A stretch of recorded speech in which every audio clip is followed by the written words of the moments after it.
Mic check, mic check. 1 2 1 2. Give me a 9 up in the chat if I can be heard, family. Give me a 9 up in the chat if I can be heard. Fair use for entertainment and education purposes only. Fair use, fair use. All right, warning, warning. Y'all see the title, Zion Lex commits suicide with his own source. Captain Tazaryach cancels debate. Israelites confess to child murder. And a whole lot of other strange and crazy scenarios that's being presented out in this deal in this hour, man. So we're gonna go ahead and go over a few things.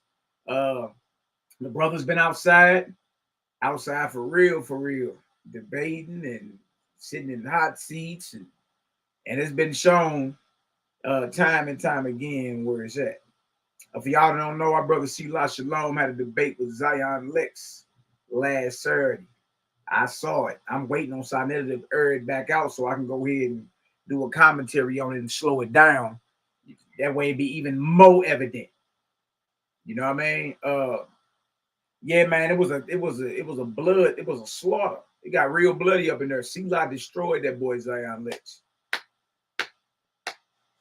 Destroyed him. It was like, you know what I mean? Crazy part about it though, we saw a flaw in Zion's character. Flaw in his character. You feel me? One thing you never do is sacrifice integrity and honor for the sake of sounding right. And Israel been doing that a lot lately. You feel me? Just for the sake of sounding right. For the sake of sounding right, you'll pull a source and read it as if it's saying something that it's not saying. And you smarter than that.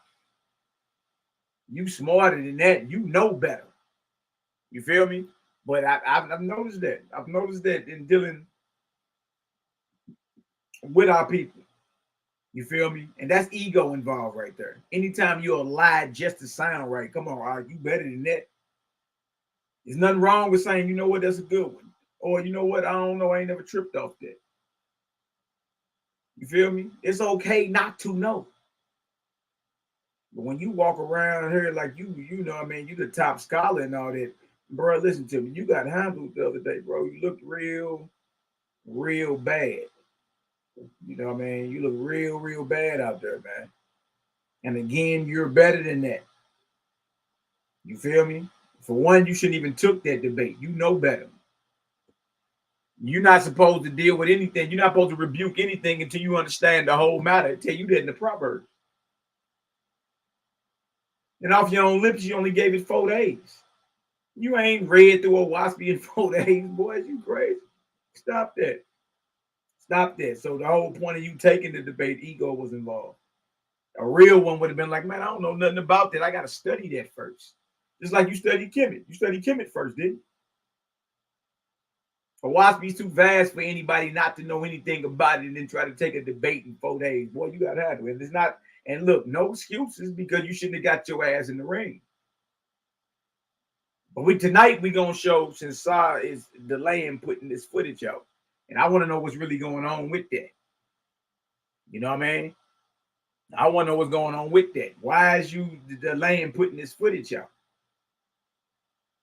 You feel me? As soon as that footage come out, y'all know I'm a slow roller. How's everybody doing up in the chat? I see y'all in the building. Bless up. What we gonna do is expose the flaw in his character. The man went and pulled a book out and purported that it was saying something that it wasn't saying, or purported that JBN, John Newbro, was saying what he was saying. You feel me? Zion, we got that book. One thing to look, understand this. Over this way, we all fire off.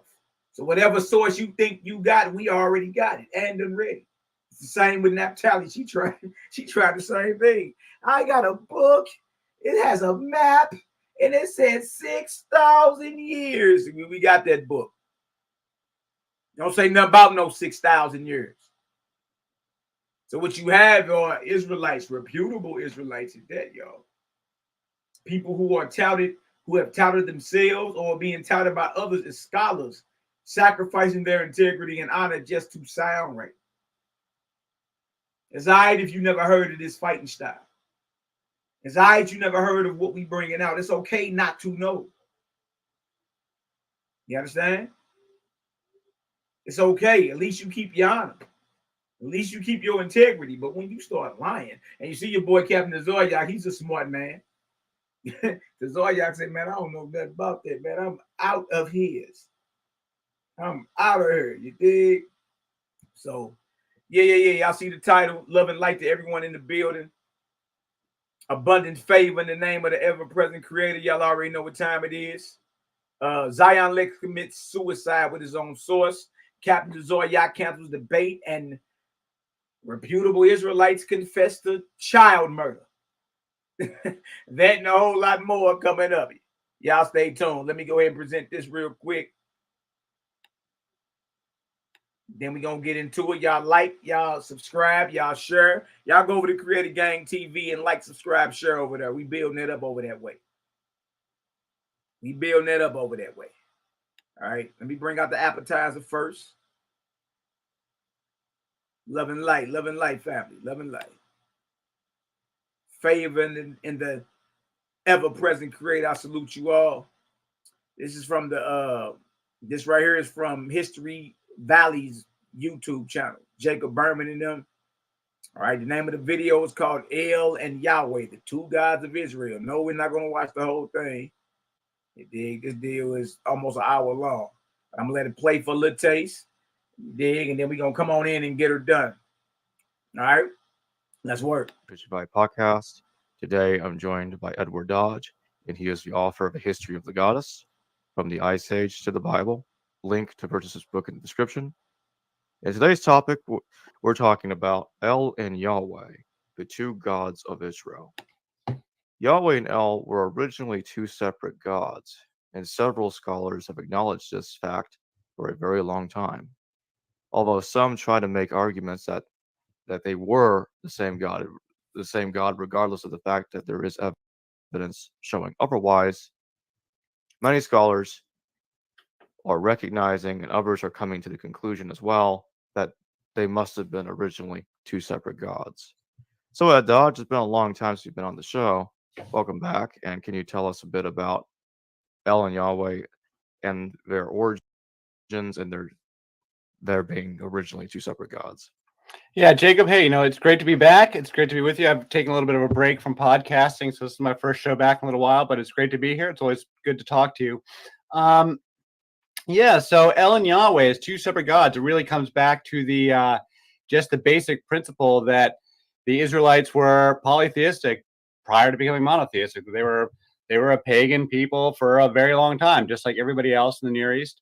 They were effectively Canaanites. They had the same Canaanite pantheon as everybody else. So El was the high god, the equivalent of On from Mesopotamia, the father of the gods. And we know that this was the God of the Israelites because that's where they get the name. Israel means wrestles with El. And when Jacob, in Genesis gets the name for the first time, the first thing he does is go over to, I'm trying to find the quote here. He goes over to Bethel, the town of Bethel, which means house of El. And he builds an altar, and on the altar he writes the words El Eloi Israel, which means El is the God of Israel, with no mention of Yahweh anywhere. And this is deep in the Bronze Age, or deep in the second millennium at some point. I mean, that's when these stories take place.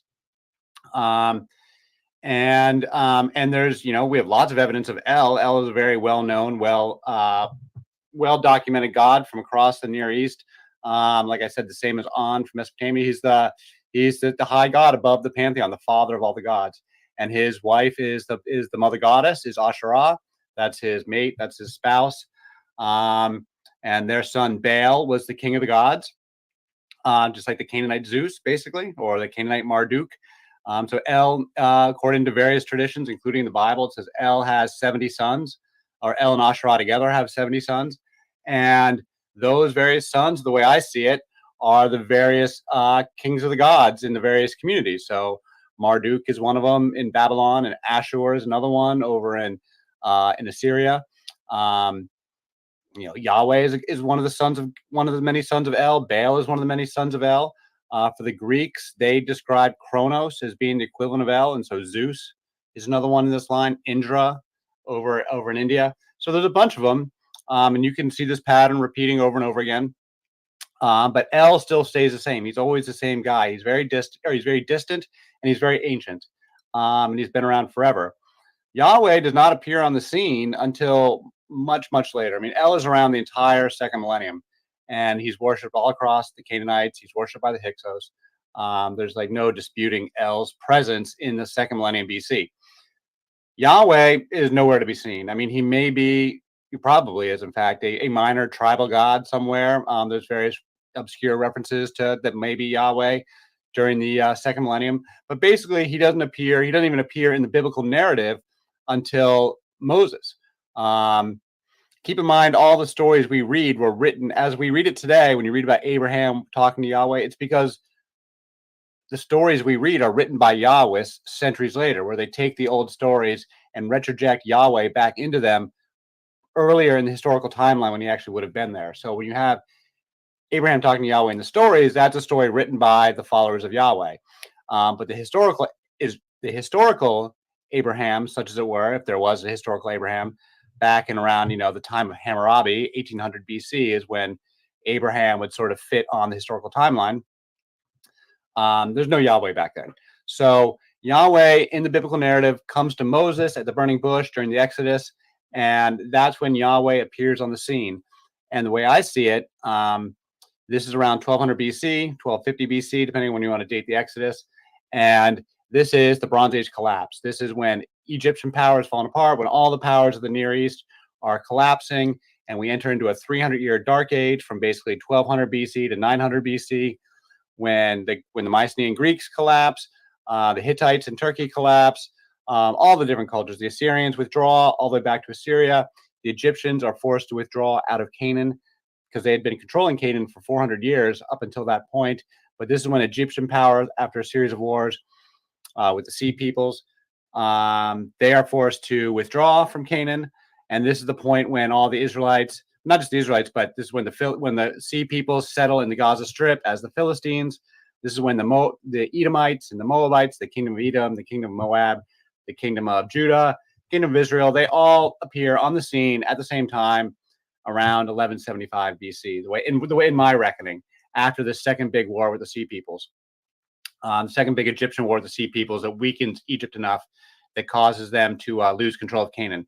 This is when Moses is coming on the scene, and this is the time of the judges in the biblical narrative, when the Israelites go back into Canaan and wage war. And on the historical timeline, what we're seeing is that this is like a couple centuries of complete lawlessness, complete chaos, and is a complete illiteracy. So there's no written records from this time period, from 1200 BC to like 900 BC. There's not much in the way of any kind of writing. And so Yahweh first appears on the scene, I believe, in the context of the Exodus, which I believe was a historical slave revolt, not with millions of people or anything, but enough to be noticed, enough people to be noticed, an entire town or something of that effect. They settle in Canaan. They're followers of Yahweh, but he's just another pagan god. He's just another son of El, and the full pantheon is being worshipped. Baal is the incumbent king of the gods. Asherah. And then there's the three goddesses, Asherah, Astarte, and Anat, who I contend are a triple goddess, that their identities are fungible, their identities are fluid, because it's all part of this big mother goddess tradition that I defend, even if today's scholars don't quite see it that way. So Asherah, Astarte, and Anat, they are the big goddesses. You've got Baal, Yam, and Mot. That's the equivalent of Zeus, Poseidon, and Hades. Yam being the god of the sea, like Poseidon, and Mot being the god of death, like Hades. This is the pantheon. This is how we know it from the Ugaritic texts and the Baal cycle story. And the way I see it is that there was a revolution against Baal, that the Baal culture really did practice child sacrifice, these mulk sacrifices. They used to call them sacrifices to Moloch, but there is modern scholarship has demonstrated there was no god named Moloch. It's just that it's been mistranslated, and it's actually just the name of the type of sacrifice. It's called an MELCHIZEDEK, because the original Hebrew has no vowels. And this was a sacrifice, a practice that continued all the way into Carthage centuries later, where they also worship Baal, because Baal and El, this whole pantheon is a Phoenician pantheon, And so they took it with them to Carthage in North Africa that was fighting with the Greeks and Romans later on, centuries later.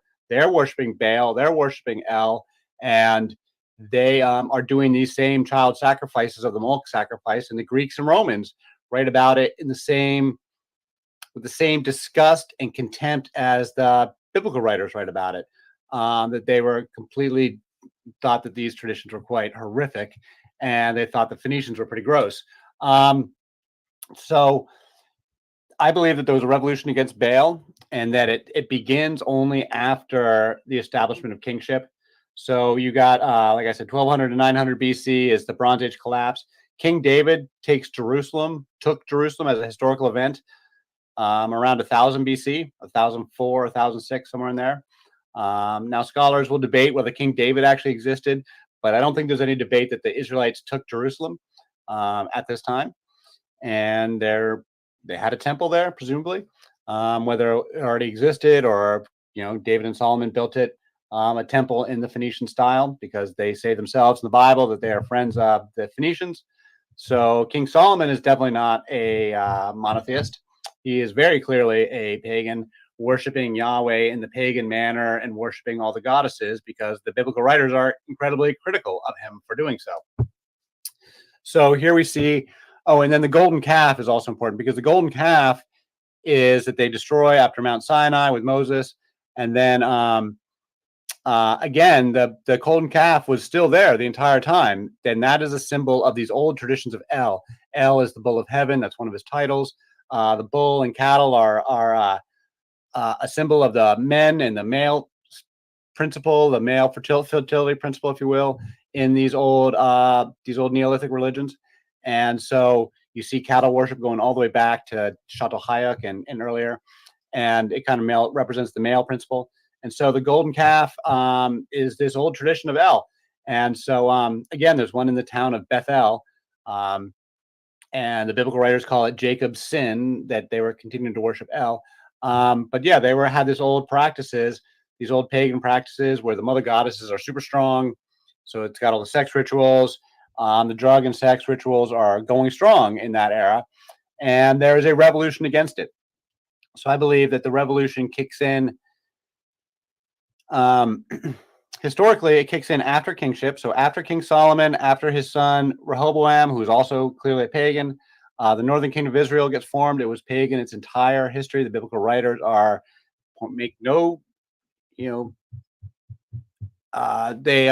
they point this out repeatedly. Like, they're very unhappy about the ongoing paganism and the evil kings in the northern kingdom. So, and the golden calf stood in Israel. There was two of them, one in Bethel and one in Dan, and they stood the entire time. So El was just continuing to be worshipped on his own as his own independent God, and alongside Yahweh for a very long time. The question becomes for biblical scholars is that we do know that Yahweh and El ultimately get fused into one God, because this is why we have two names of God in the Bible. You've got God and the Lord, because God in English translates back to Elohim, which is plural for gods, and then the Lord, which is always capitalized, translates back to Yahweh. And this is why you've got both words and both names, is because they're originally two separate gods. And you also see the name El all over the place in the text. Just used standalone, El Shaddai, aside from these town names. El Shaddai is one of the titles. And so, so El was being worshipped there. So then you've got this revolutionary cult. And at some point, El and Yahweh get fused together. And certainly by the time you get to the written Torah in the Second Temple, they've already been fused. But nobody really knows at what point they've been fused. Biblical tradition maintains that they were fused all the way immediately at the time of Moses. So that would be in the 13th century BC. A lot of traditionalists will assume anyway, that they were syncretized early on. I'm frankly not convinced that they were syncretized early on, or even syncretized in the First Temple at all. Maybe they were in the minds of some of the radical Yahwists. That may well be, but it would have been later in the history of the First Temple, like after the reforms of Hezekiah and Josiah. And it would have only been in the minds of this one small cult, because El was a widely worshipped god all the way through the first millennium. So even if in the minds of the Yahwists, they've fused Yahweh and El, they're just a minority little group in one small country, just in Judah, which is just like a small little place. I personally don't think that they were syncretized early on. I think when you just look at the biblical narrative on its own, you make it pretty clear that they start the reforms in the 9th century. That's when they start overthrowing. There's three queen mothers that got overthrown in the 9th century, so in the 800s BC. The first one is done by King Asa, and this is the beginning of the reforms. I believe he's the grandson or great-grandson of King Solomon, and he overthrows Queen Maacah who was the queen mother, because of her creating a graven image for Asherah. And so she's explicitly overthrown and deposed because of her Asherah practices. A little bit later, it's still in that same century, in the northern kingdom, King Ahab is the leader of Israel. His wife is Jezebel, the most reviled woman in the Bible, Queen Jezebel, the Phoenician queen. And she very clearly is the patron of a temple of Asherah. They made that very clear. They have that battle on Mount Carmel with the prophet Isaiah against the prophets of Baal and Asherah. And Isaiah prevails. This is all during the kingship of Ahab, who is a historical person, mind you. Ahab is a well-attested historical figure. He was an important leader at the time. He's no chump historically. He was a pretty accomplished warrior king. And Jezebel was a historical figure as well. So on the Battle of Mount Carmel, Isaiah, the prophet of Yahweh, or no, it's not Isaiah, it's Elijah. Sorry, get my prophets confused. It's Elijah. He prevails on Mount Carmel, the famous story. And then they proceed to kill the 400 prophets of Baal, but they don't mention the prophets of Asherah, who presumably go unmolested because they were so quite powerful. So that is Yahweh fighting with Baal. You can't say Yahweh has been fused with El when he's still waging this coup against Baal, because Yahweh is trying to become the new king of the gods. He's got to take out Baal first, and then he's going to take Baal's titles. Rider on the storm. He's going to take the title of Lord, because Baal was Lord. It used to be that you said they talk about this in the book Hosea. The prophet Hosea talks about this. That he says his wife, "You will no longer call me my Baali. You will call me my Ishi." And that was like a Yahweh's term, but my Baali means my Lord. Baal was a turn of phrase for Lord that they used all the time, and that they're a common figure of speech and for those folks. So they're using the term all the time. And so Yahweh, the cult of Yahweh, is trying to overthrow this cult of Baal in the 9th century, and still fighting with Baal. So I don't think you can make the case that he's been fused with El at this point in history. So King Ahab dies. Jezebel becomes queen mother. Their child is now the king, and there's a coup waged by Jehu, who is a Yahwist, and he assassinates both the kings of Israel and Judah, and he assassinates Jezebel quite famously, has her thrown out of a window. Very famous story in the Bible. And Jehu takes over. Now, Jehu is definitely Yahwist. His name, Jehu, as like, I'm not an etymologist, so I'll leave it to others, but that's a Yahweh name. That's got the J, the Jah, that's a Yahweh cognate. So he's a Yahwist, but he's a pagan Yahwist, because he leaves the golden bulls still standing, the golden calves in Bethel and Dan. And the biblical writers are very critical of this. They say Jehu, he was a Yahwist, but he didn't go all the way.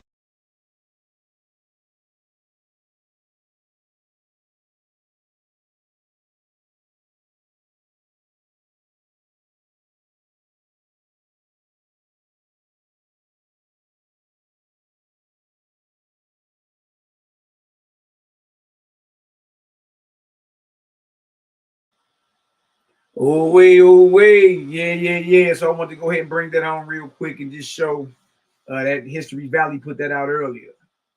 History Valley put that out earlier about El and Yahweh, or El and Yahweh being totally different, being two different gods. You understand what I'm saying? And then again, I know that it's over a lot of people's head, because that's information dealing above your pay grade. You feel me? Like, until you are even willing to look at what you're dealing with objectively and deal with the history and the compiling of the text, then you just gonna be, you're gonna be stuck in your own little paradigm. But let's show that what he was saying, you know, some validity to it. Let's show that real quick. How everybody doing up in the chat? Abundant favor in the name of the ever-present creator. I salute you all. Love and light. Y'all already know. Y'all see the title, though. Y'all see the title. Zion Lex commits suicide with his own source. Captain Tazaryach cancels debate. Israel admits to child murder. It's a lot going on. You know what I mean? It's crazy. All that's being said.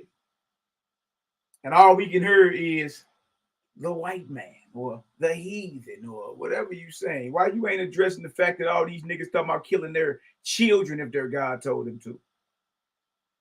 Why you ain't addressing the fact that these cats around here painting the narrative as if it's lawful to rape according to your God? Why you ain't running right here addressing the fact that reputable so-called self-toting scholars in the Hebrew are committing suicide with their own sources? After all what you just heard, all you got to say is a heathen? Yeah, that part. That part. Let me show you something. Let's see if you're here to learn something today. Still vibrating low.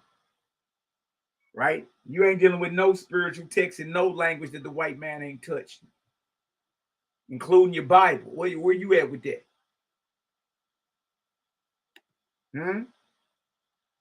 Who you call the white man that had his hand on Bibles the past 2,200 years, going all the way back to the Septuagint? That part. Thought you knew something. Thought you had something. I'm already here. Now you got to get to the point where we're going to deal with the information. Deal with the information. And if the information don't sit well with you, got every right to slide off. That's it. Nobody force you to believe nothing. But don't run over here, act like you keeping it solid. And then when we ask you certain questions, like would you kill your child if your God told you to? Huh? Everybody start getting funny in the knees, stuttering, forehead shining like new money. Y'all see this right here? This on Wikipedia. And a game? Like, what is you think we just talking out the side of our neck? Who was hell? All you gotta do is go to right to your any search engine, type in EL. Look what pop up. Deity. Deity pops up. Right? But that lets you know that ain't the creator. That's a deity. It's a deity. That's a god. It's an idol. No.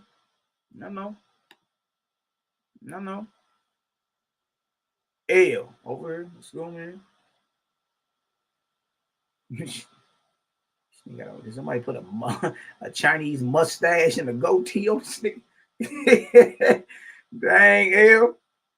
Hell nah. So L, look at him, king of the gods, sitting on his throne. Gilded statue of El from where? Tel Megiddo. Nigga, that's in Israel. It's in Israel. El, the singular form of Elohim. Other names, El Elyon. That's the most high God. El Shaddai. That's God Almighty.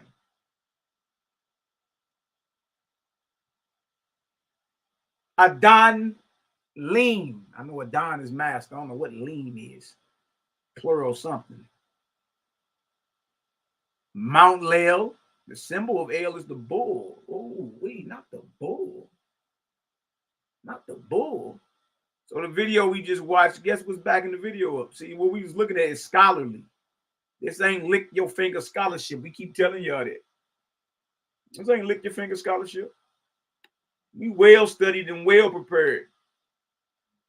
All us ready over here. Shit is crazy, man. Look at this. Do y'all see this? So all the scholars are doing is confirming what Creative Gang been saying. You see that? El, his symbol is the bull. The bull. Good night, boy. Region, the Levant, particularly where? Canaan. You know, that's El's house. Elohim, El, El Shaddai, El Elyon, Israel, El is the king of gods. El is an idol. El is a Canaanite god. Those are El names. El, they were building temples. Their temples had holy of holies and all type of stuff. Look at this personal information. We got his rap sheet. We got Uncle El's rap sheet. Look at this. Consort. Or his woman is Asherah or Ashtaroth. Or Isis. Or Semiramis. Other wives. Then look at El's children, y'all. Not. Uh-oh. You mean to tell me Yahweh or Yahweh is a child of El?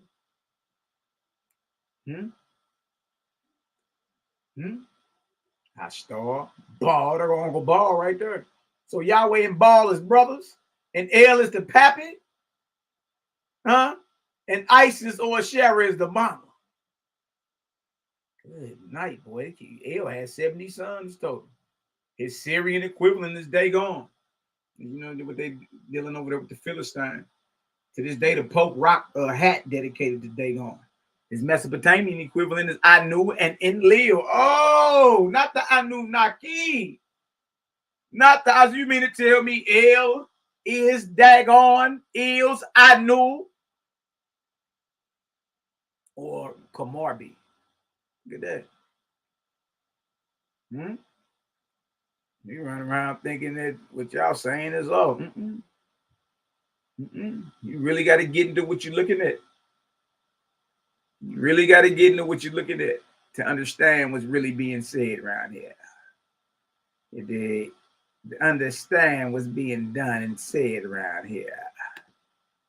All right, let's get into this right here. If y'all get some understanding, go ahead and give your brother an 8 up in the chat. Bless up, bless up, bless up. Let's go ahead and slow roll a few things. It's your boy Zion Lex, self-proclaimed Moray.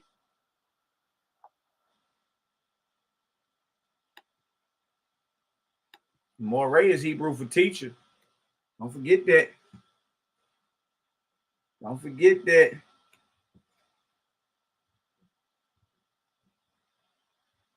Don't forget that one. Hold on 1 second, y'all. Bang, bang, bang. Don't forget that. All right, let me go back to the stream, y'all, real quick. Y'all see we got cracking?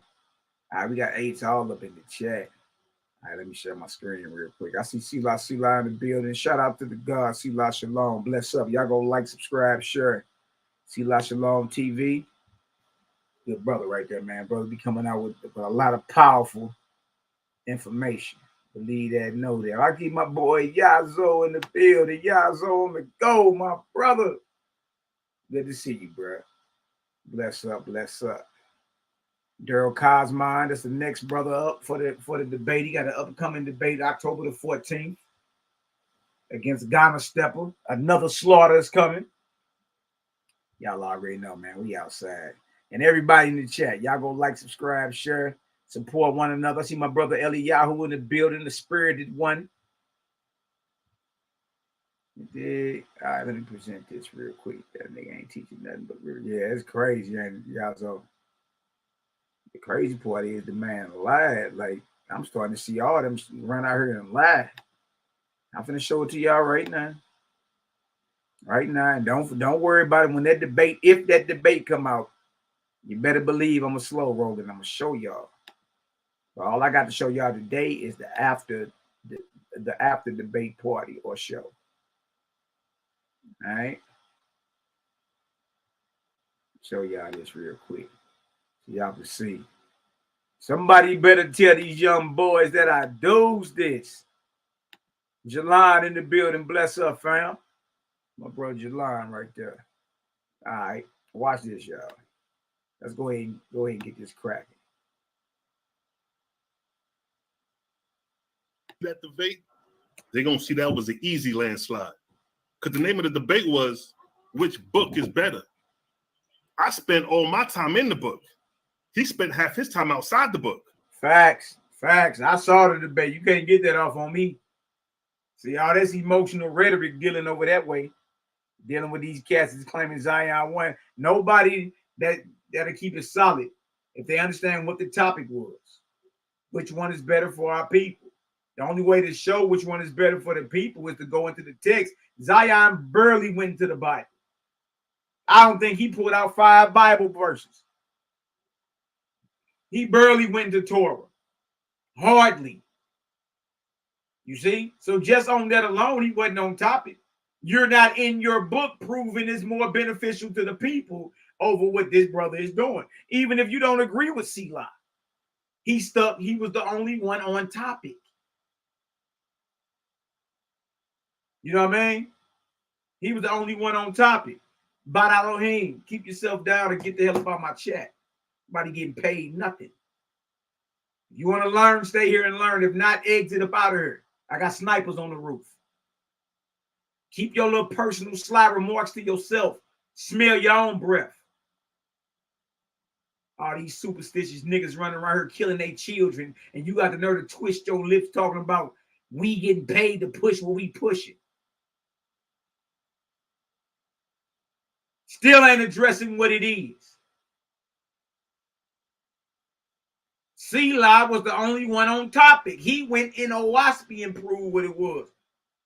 Lex ain't do that. He ain't do none of that. Watch this.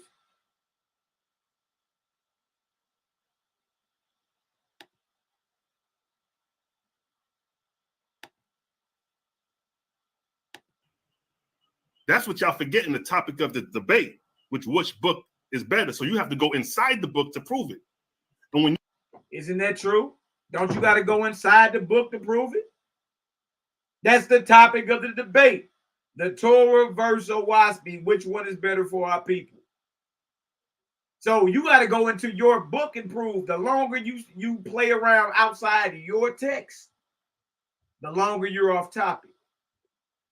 This wasn't about the compiler of the Bible or the compiler of the Waspi. This wasn't about if you could speak Hebrew or not.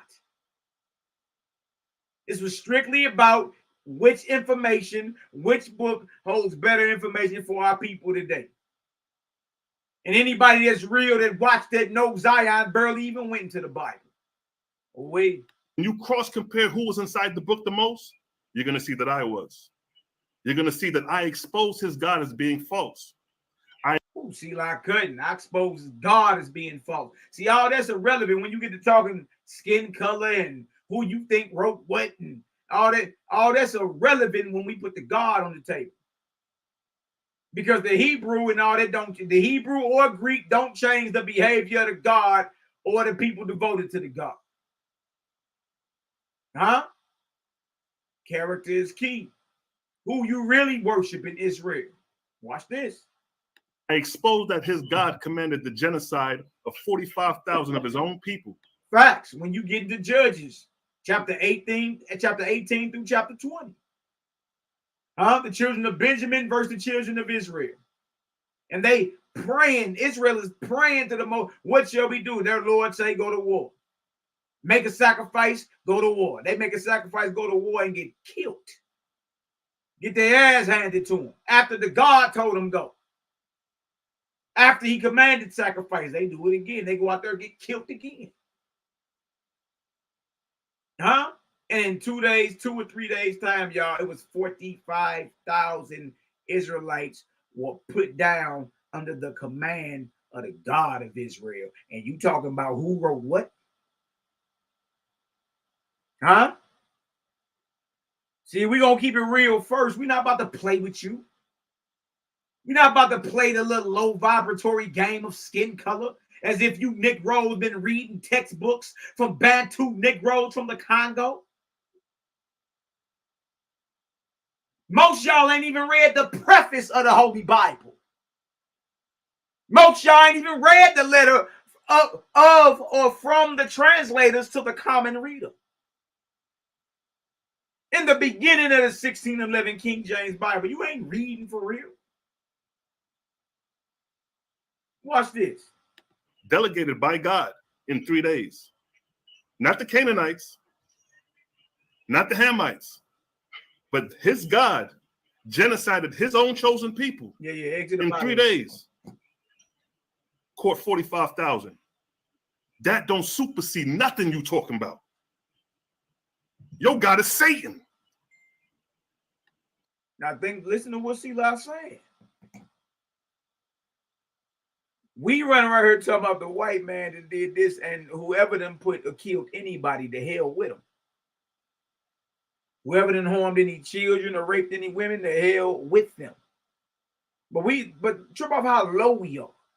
We running around here talking about the white man ain't even tripping off the body count of our God.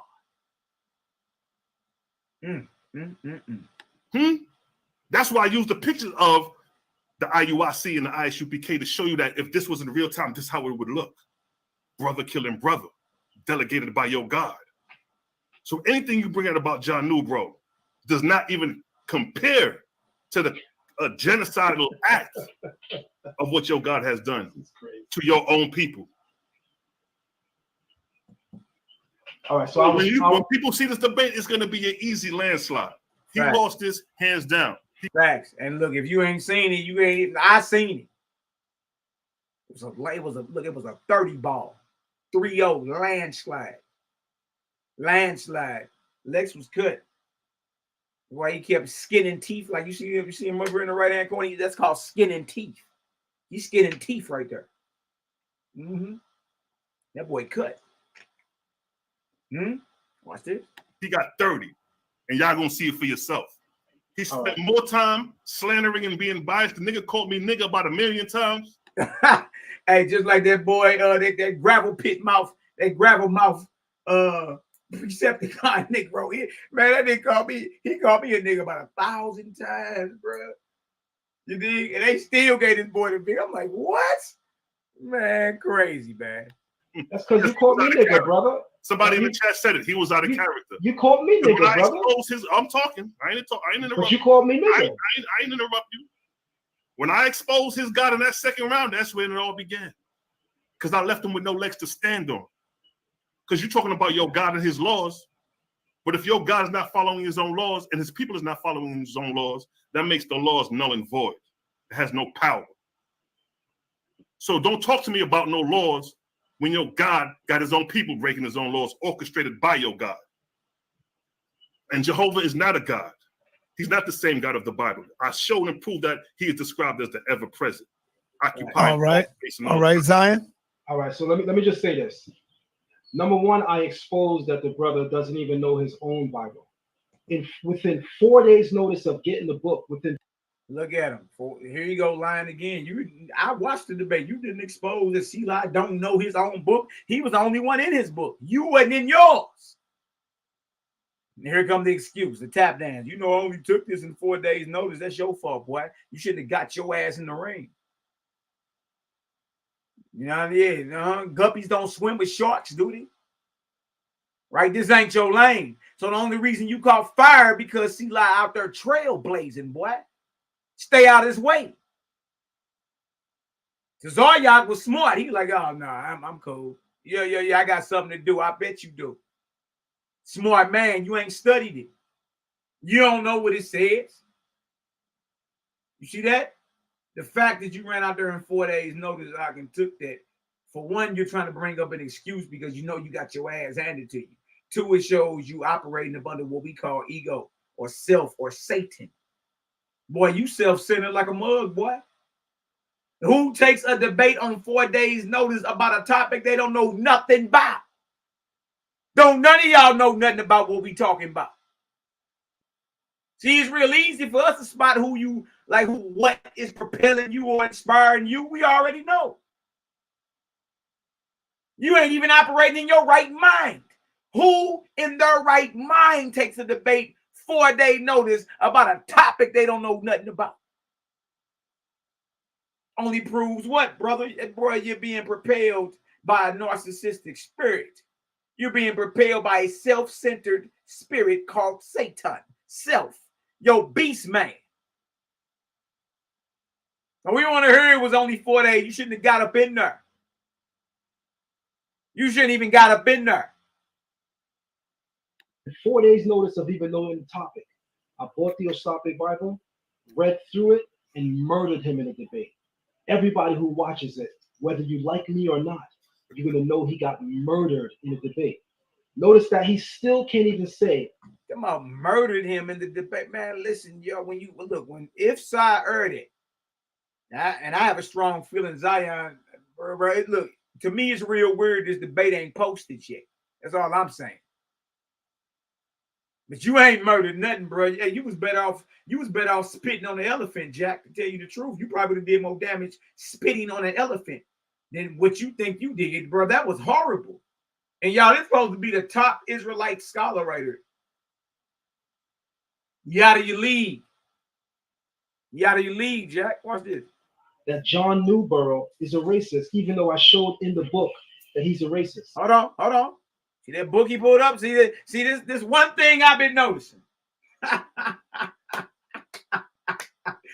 Ooh, this is how we know what you was propelling you, boy. How dare you pull that book up? Like we don't know what you talking about, boy. You just said 4 days earlier you knew nothing about what we talking about. And the fact that you went there. You understand? I know you smarter than that. I know you backed it up and found out who was talking in context, because I'm about to do that. And since I know you backed it up and still held to what you hold to, proves, hey, look, your moray title been removed. You can't come back out here in these streets until you correct that. Your moray stamp has been removed, Jack. How dare you hold this up and front like it's saying what it ain't saying? Huh? How dare you not keep it solid?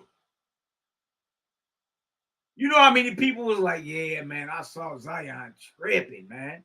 What he doing, pulling that out and acting like that say what it don't say, man? Why he acting like it's saying that? Why he acting like the author? These are the author's words. Why he ain't just keep it solid enough and say, hey, yeah, this is in John Newborough's book, but it's about what was going on between Abraham Lincoln and the white evangelical Southern bishops and pastors who were pro-slavery.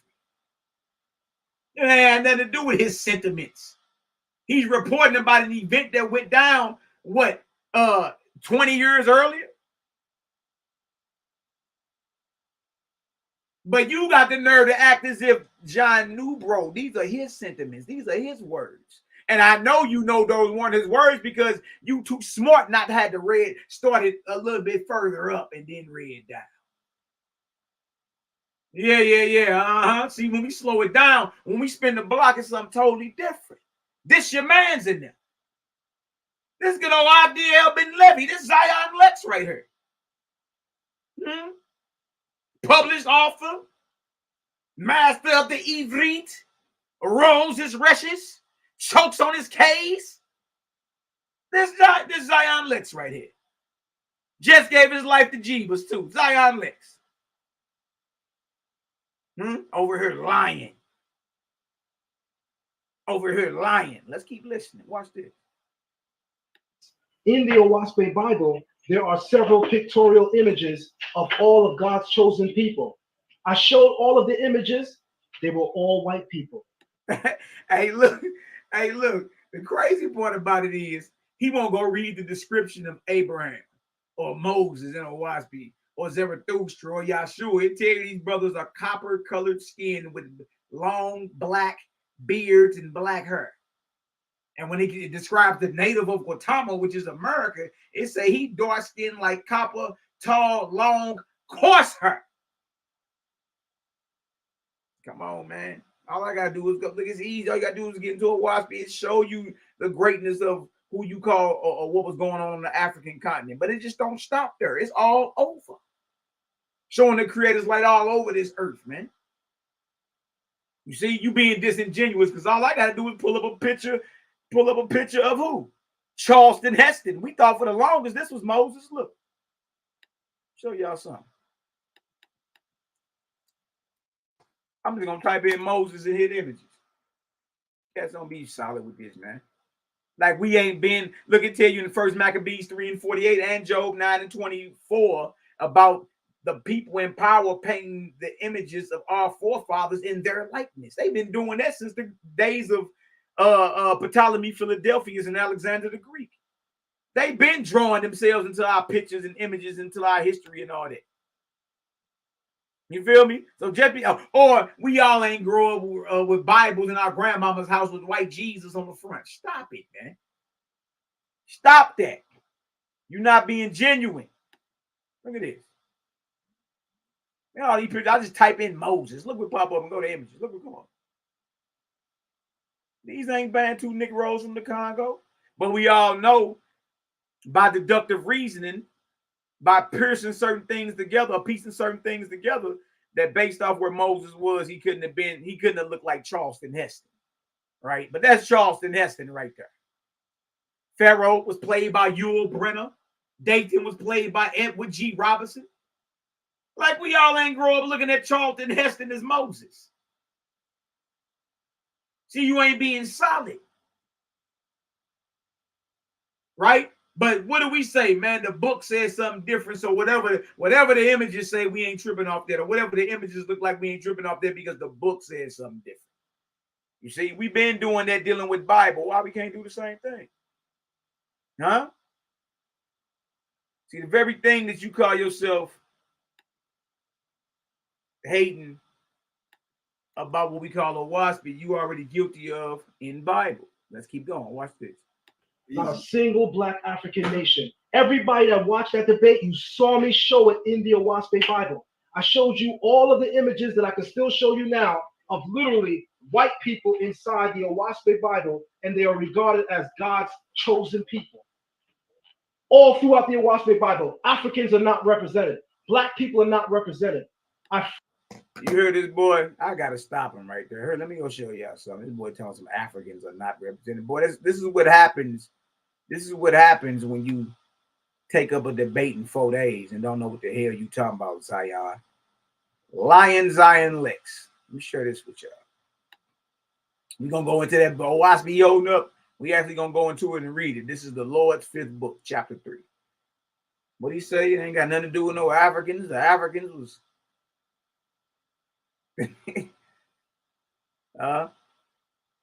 y'all really need to get with people that done studied this before you open up your mouth and be sticking yourself like that, man. You don't know what the hell you talking about. Now, Paul tried the same thing. Walk right into an overhand right. All right, so this is the Lord's 5th book in Owaspe, chapter 3. Matter of fact, I'm just gonna start at verse 1. Show you how the Creator works through his high-raised angels, gods, and lords, man. Go ahead and teach y'all something real quick. You know what I mean? Shout out to everybody up in the chat. Shout out to all the haters, jaw jackers, and naysayers. Yeah. We love y'all too. And if what we bringing out is so wrong and evil, then how is this whooping everybody who run up representing their God? That's all I'm asking. Marcus J in the building. Bless up. Yeah, Daryl, he think black people only existed now. That's what it sounds like, man. It's crazy. Cosmon Cal TV, y'all go over there, like, subscribe, share in the building. My brother Cal P, man. Hey, good brother. I actually met Cosmon Cal last weekend. I was in the D last weekend. When I tell y'all, man, that brother's solid. That brother pulled up on me. That brother pulled up on us. He pulled up in our alley behind the house. Now, I'm in the alley behind the house. We're like, man, spin the block, boy. Come on. He done spent the block, hopped out. You dig? And as amped as he be, how we know our brother, he a firecracker, he just like that in real life. No studio and no fronting, none of that. You dig? It's solid, bro, man. You dig? Very solid individual, very cool, laid back. We sat up and laughed, talked to C-Line them that night. You feel me? Laughed to the wee hours of the morning, and then, hey, you know, we got to get up and get back to the grind. But it was good seeing that brother. I hugged that brother. You dig? We sat back, laughed, kicked it. And y'all got a brother, y'all up in Detroit. Make sure y'all tap in with Cal Pete, man. Cosmo and Cal. You dig? That's a solid brother right there. Right? And whatever anybody got to say, you got a problem with him, you got a problem with me. Put it that way. Put it that way. You dig? And that's how solid that is. All right. So anyway, back to this Zion Lion Lex character. Hey, and he's scared of Cal, boy. He don't want to mess with Cal P for whatever reason, boy. I'm like, man, this cat, Cal done sniffed his spirit. Mm-hmm. So Zion just shot himself in the foot again and claimed YHWH's doesn't say nothing good about black people or African people. So let's read. This is the Lord's 5th book, chapter 3. I'm going to start at verse 1. The Lord said, as a farmer plants wheat in one field, rice in another, and flax in the third, so do I, the Lord, inhabit the earth with seed of man. Neither shall any wise man say these things came by accident or came by chance. So just like farmers disperse seeds, the Creator through his high-raised gods, lords, and angels are responsible for the offspring of man and the various divisions of the earth. And none of it is haphazard. None of it is an accident.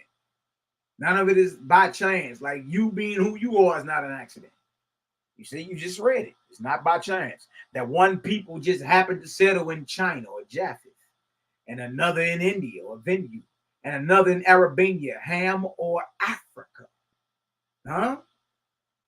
But this gravel mouth Negro just said YHWH ain't got nothing good to say about Africa or black folks. See, when they ain't got nothing to do, guess what they do? Guess what they do? Play the race card. Play the race card. Look at this. Ham or Africa plus part of Near East. Such is the argument of my enemies. You hear this? Such is the argument of my enemies, says the Lord, not perceiving the wisdom of my work as it happens, as it is unfolding. They fail to extend judgment into my plans of thousands of years. Oof. You see that? This thing is already mapped out. And so stubbornly shut themselves up in ignorance, saying there is no God. Look at this. For I foresaw the breadth of the earth, and that it should be subdued for the glory of man. And in the early days, I divided my armies with wisdom. 2 hams, is he claiming, YHWH ain't got nothing good to say about black folk and Africans. And boy, if you don't go sit down somewhere, man. The Holy Bible tells you to understand the whole matter, then rebuke the matter. You in violation for even taking that debate, boy. And since you took it, we know you was propelled by self or Satan or ego. Because who in the hell in their right mind takes a debate 4 days out about a subject they don't know nothing about? You think I'm about to take a debate about reverse osmosis, Zion Lex? You think I'm about to take a debate about alchemy 4 days out, Zion Lex? L to the no. So why would you even take a debate about sky, earth, spirit, OI speed, and you have no clue about what's being represented? Yeah. You let your God put a battery in your back and you got smoke, boy. Got your back cracked. To Ham. Look at this. I allotted the foundation of the migratory tribes of the earth. And of the tribes of Ham, behold, I selected what? Many colors of men amongst the Africans. Many colors of men, through which I foreordained the name Ham, to stand as a living testimony to the end of the world. For I foresaw that the time would come when the nations would look back, searching for the histories of my peoples. The Creator over here ain't never said that the Hamites wasn't his people. You want to be chose, choose the Creator. It's that simple. See, y'all want to make this about DNA and flesh and blood. You want to be chosen, choose the Creator. Hamites are his people. Zion Lex want to run his mouth and claim that ain't true. That's how we know y'all ain't read what we talking about over here, man. Sit down somewhere. You don't know what you talking about. And your moray name badge been revoked, boy. You can't come outside with that no more until you clean this up. Huh? And don't worry, we about to get into your sorcery pool, boy. Killed yourself. Yeah, we took, look, you came around and got your name badge snatched. Look at this. He just called the Hamites his people. For I foresaw the time would come when the nations would look back searching for histories of my people. And I erected certain words and signs which would be testimony in the latter times of earth. Look at this. The tribes of Ham were of all colors. Black, white, yellow. So those have got to be albinos. Black, white, yellow, copper, red, and brown. This don't sound like he talking, the Oahspe speaks unfavorable about who you call Hamites. Who y'all calling black folk or Africans today. No, he just said they were his people. There are many shades of colors, right? Nevertheless, they were who? Ions or faithists, having flat nails and short arms, and desiring to acquire knowledge.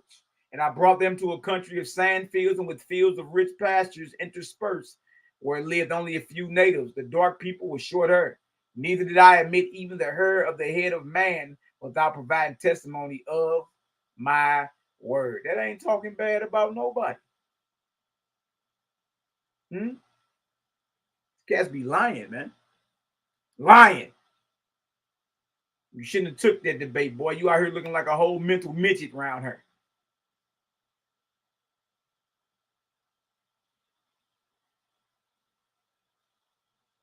You know what I mean? Look at this right here. Let's go back to this. Nah, we already, man, look, our people already done win and answer this. I'm going over it because I know y'all scared to look at my other people's channel. So I'm going to go over it.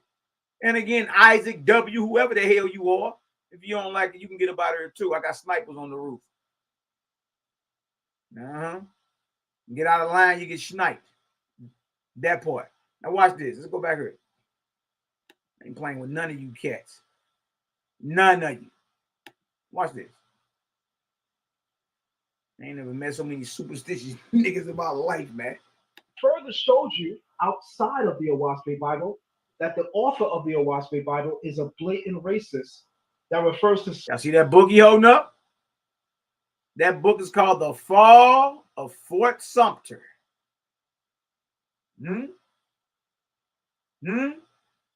So one, he holds up Oahspe and claims Oahspe has nothing good to say about black people or Africans. Did or did we not just disprove him? It says that even those people are the Creator's people. Right? If we just read that, give me a 7 up in the chat. Give me a 7 up in the chat.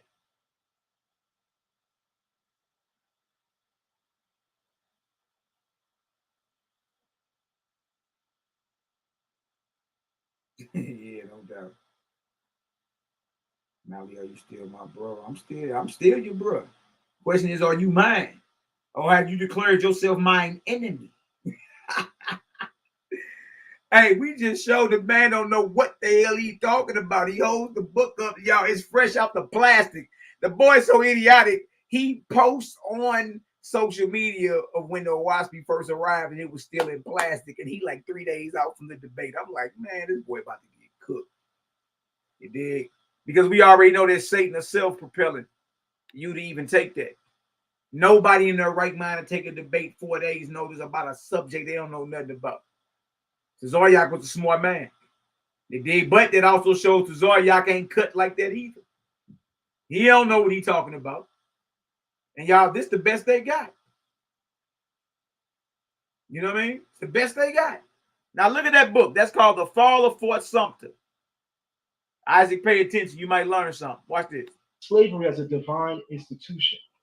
So this was. He just said that John Newbro in this book right here says that slavery is a divine institution. So he's claiming that the author of this book, his sentiments are that slavery is a good thing. That refers to slavery as a divine institution. So this was a kill shot. It was easy. And like I said during the debate, Captain Tazaryach should have definitely took this debate because this is. Now, he claimed it was a kill shot. Now, in that debate, he went to page 53, like we about to do. So you dealing with some real ones over here, boy. You dealing with some real ones, Jack. We really get on. We really play ball. I don't know what you thought you was running up on, but the nerve of you to try to pull that, knowing that ain't what that's saying. You know what I mean? Look, bro, the little respect I had left for you has been totally dismissed. So you start on page 53. We're going to start on page 52. So anybody think we playing? This is what we dealing with right here. That's the name of the book he's holding up right there. The Fall of Fort Sumter, or Love and War in 1860 through 61 by New Bro John. All right. So the book he was holding up is a book that the compiler of a WASPI authored. It's called The Fall of Fort Sumter. Fort Sumter had something to do with slavery. It had something to do with us. All right. That's what the whole Confederacy and the North and the South were fighting over. You. All right.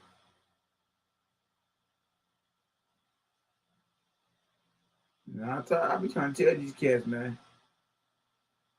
Hey, look at snipers on the roof. Tread lightly.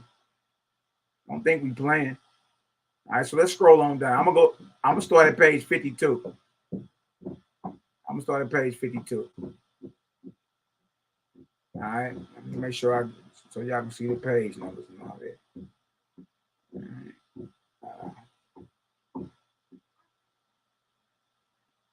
Hey, I'm live. Go on. The Fall of Fort Sumter. Hold on 1 second, y'all. 1 second. Gotta handle these little jokers real quick.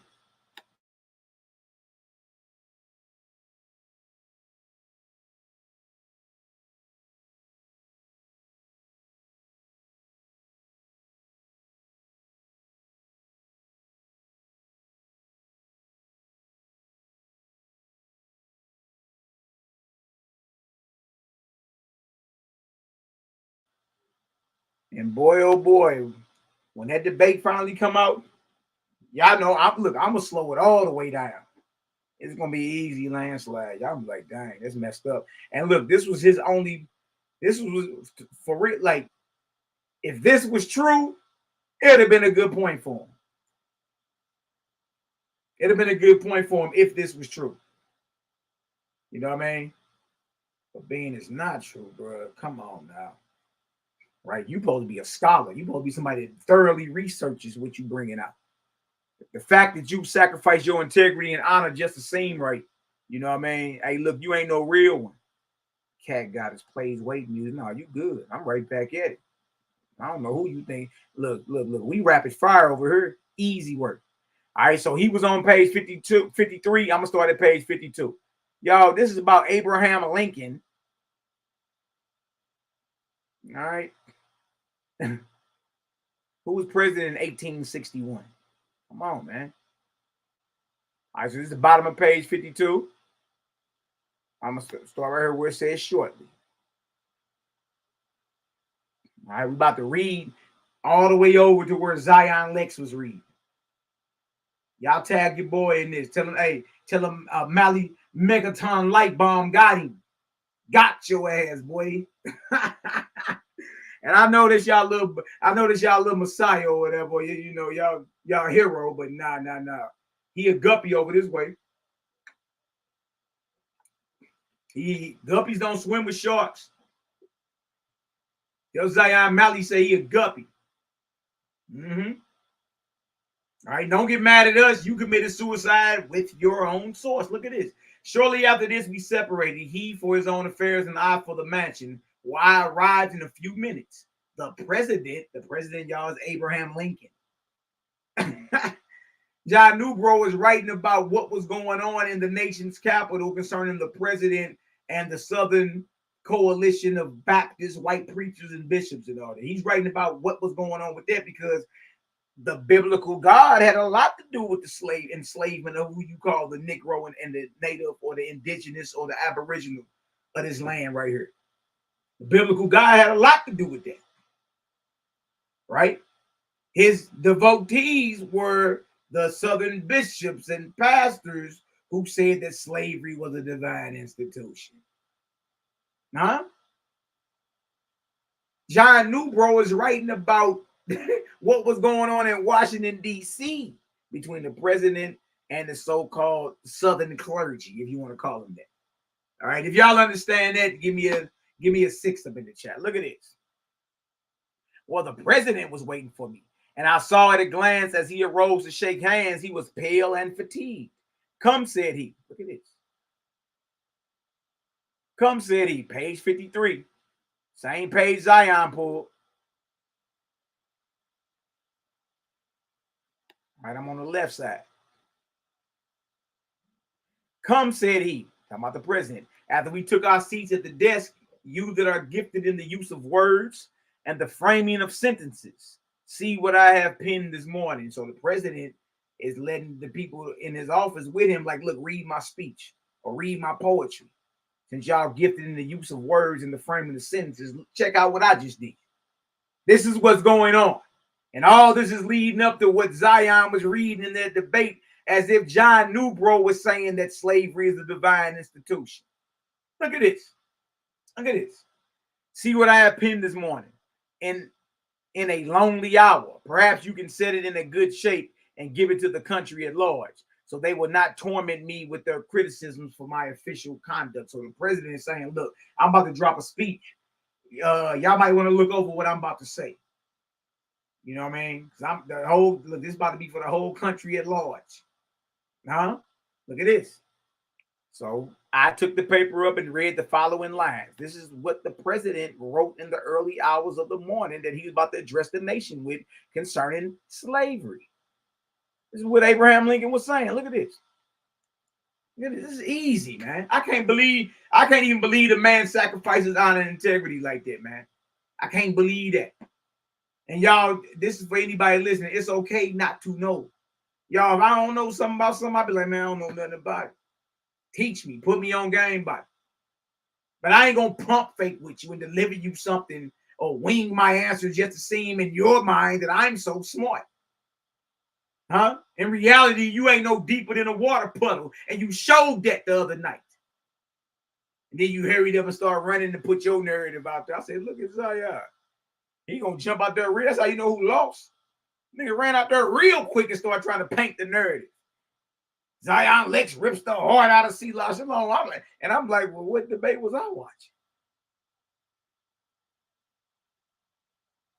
Nah, Jack, you lose all your integrity and honor stripes over this way. Nah. See, when Israel get the lion, bro, truth is on the line here. Huh? We talking about mental shackles being let up off our people's minds, man. We talking about our people being liberated from the clutches of these false gods, and you mealy-mouthed Negroes got the nerve to tap dance like Gregory Hines and act like you know what you talking about. You can't come out in these streets no more, Jack. None of y'all. Get that out the streets. Get that out the streets. Look what the president wrote. Talking about this is what John Newbro wrote. Look at this. Oh, bitter office of the great. Abraham Lincoln, y'all. This cat is crazy. Oh, bitter office of the great. Why has no hand a star in thee implanted, showing the conscience how to steer, to hold together all the fragments of a state? See, because what they call the union was collapsing. Or is it so that we are instruments and nations perish, sans the will of man, from the enormity of their own crimes? Me seems to feel, however squelched this fire on surface is, spontaneous smolder lies deep sunken in our great republic. Sooner or later, 'twill blow and burst in wrath upon the heads of these incendiaries. He basically saying that our republic or this union is a wrap. And the topic is slavery, y'all. Look at this. Look at this. However done, however not begun, however ended, and by all my acts, for good or bad, that I do play my part. Even so, by all and for all time to come, shall I be cursed by my own countrymen. I am a target twixt two foolish parties, Democrat and Republican, right? Even as if heaven had chosen me for their martyr. I've struggled hard. My fault is not mine own, but my country's. They do not understand the Constitution. This is what the president is saying. He's like, I'm stuck between a rock and a hard place. This is before he even get martyred. It's crazy because they eventually blew his head off. 1865. True about that. All our grief is there. And there we must seek out the panacea. For mark the point of the Constitution is and is for. But if that for be not for which they suppose these my countrymen, they are right, unright, and seeing as they do. But when the Constitution is and was for us, while the parties both misconstrued it to seem what is not, or is not for a purpose, then it follows. They do not understand it. That's the matter. This is what Abraham Lincoln is saying about his fellow countrymen, that they don't understand their Constitution. They do not understand it. That's the matter. That's the matter. So does it follow also I shall write a message and explain these things to them. Look at this. So remember, he wrote that in the wee hours of the morning, and he passed it over to his staff and say, since y'all skilled in sentence making and all that, look at what I wrote. He reads Abraham Lincoln's message to the nation. Does everybody see that so far? If you see that, give me a 5 up in the chat. We're going to walk this down. We about to walk right into what Zion read in that debate. And the Paul monkey ass get on there talking about some side netter. Or Zion, let's rip the heart out of Selah Shalom. And he over there skin and teeth looking like a beaver. You know what I mean? Clapping like a seal at the zoo at feeding time. Oi, oi, oi. Like, man, if you don't go sit down somewhere with all that. Now look at this. So we understand that President Lincoln just passed a letter speech that he wrote that he's about to address the nation with to his staff, and his staff just reviewed, right? And he said, "What my fellow countrymen's problem is what they don't know our own Constitution." You see that? Look at this. He eyed me for some time, evidently wishing me to say something appreciative of this poetical feat. While I was as anxiously trying to discover some means of withholding it from the public, he like, man, the public don't even need to hear this.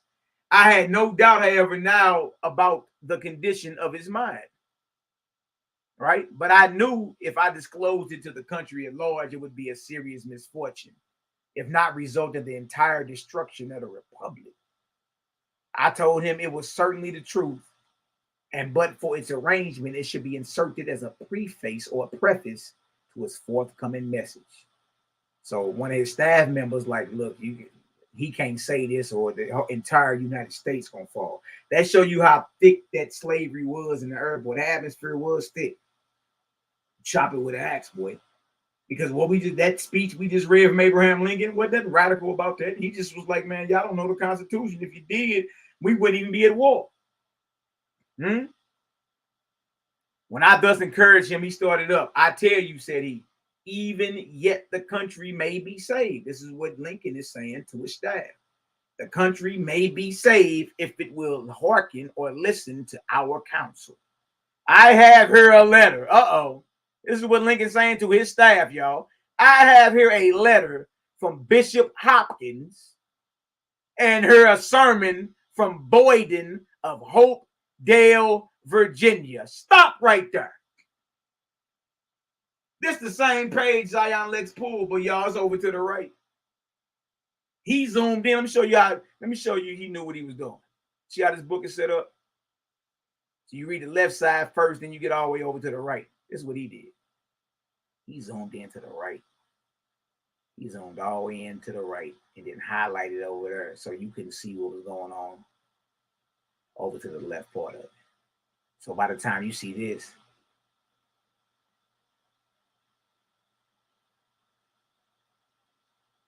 By the time he get over here to this, you don't know he's reading a letter that a Southern white bishop wrote to Abraham Lincoln, or wrote between him and another so-called Southern clergy. So this is what Zion shows. He shows the right side of page 53. So by the time you read that, you're not realizing that that's a letter that Abraham Lincoln has from a Southern white bishop who is pro-slavery. These are not the sentiments of John Bilal Newbro. So he goes to the right side of the page and do y'all like this, and people thinking like, damn, bro. See, man, that Dennis got y'all zapped, bro. Look what he said about slavery. This ain't what the Dennis is saying about slavery at all. These are letters that Abraham Lincoln is showing his staff about these Southern clergy, bishops, and pastors who were pro-slavery. Obviously, Abraham Lincoln ain't. So look what he showed here. I have shown him with all the cares of his slaves on his own back, while the slave goes scot-free of all concern. The master I have shown with Christian care, watching over his slaves, giving his whole life to their service. In fact, I have proved him to be the greater slave of the two. He's saying the Christian master is more of a slave to the slave than the slave is to the master. Huh? Zion zooms in over there, right? But he don't get over here. He don't go and say, look, this is actually a letter. Abraham Lincoln passed a letter. Look at this. Let's go look these guys up. All right. See how disingenuous dude is? That's why I said you can't teach no more, Jack. You know what I mean? Either you did that on purpose or you too incompetent to be a moray.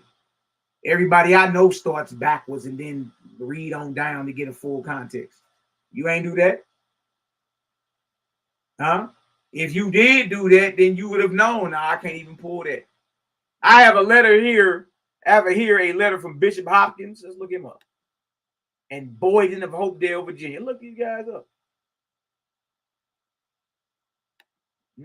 Who is Bishop Hopkins? Bishop Hopkins, 1860. Bishop Hopkins, 1861. Who's Bishop Hopkins? Look him up. Oh, man. Is he a Bantu Negro from the Congo? Who is Bishop Hopkins? Let's go see who Bishop Hopkins is.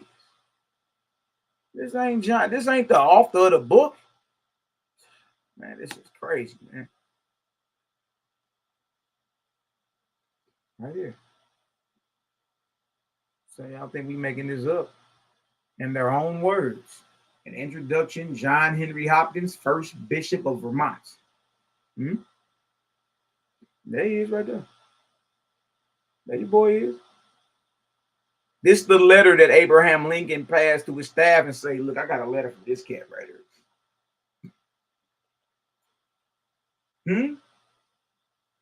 So you gotta be a real one first, Zion Lex. You ain't solid. You dig? And you proved that. You proved that the other day. You ain't nowhere near solid. So now we know who that is, right? Let's get back to it. Get back to it. That ain't John Newbro.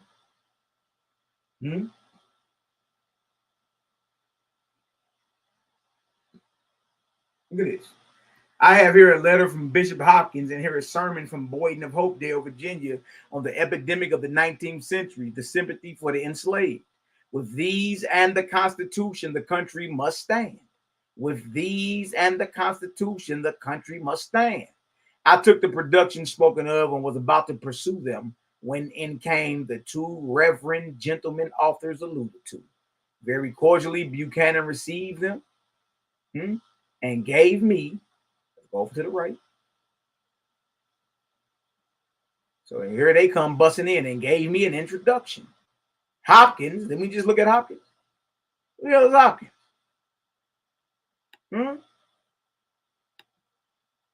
Who the hell is Hopkins? There he is.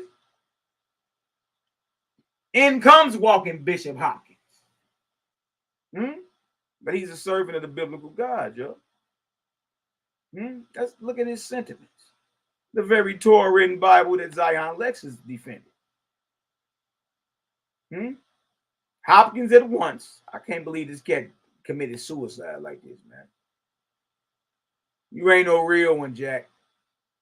You know what I mean? I thought you was, you know, even if we don't agree, you know what I mean? It's just certain characters about certain men that you be like, okay, yeah, he dig, but you ain't nowhere near no real one at all.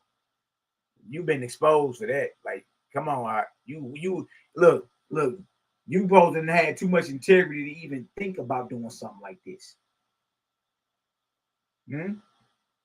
Look at this. Back to the book. Back to the book. Look at this.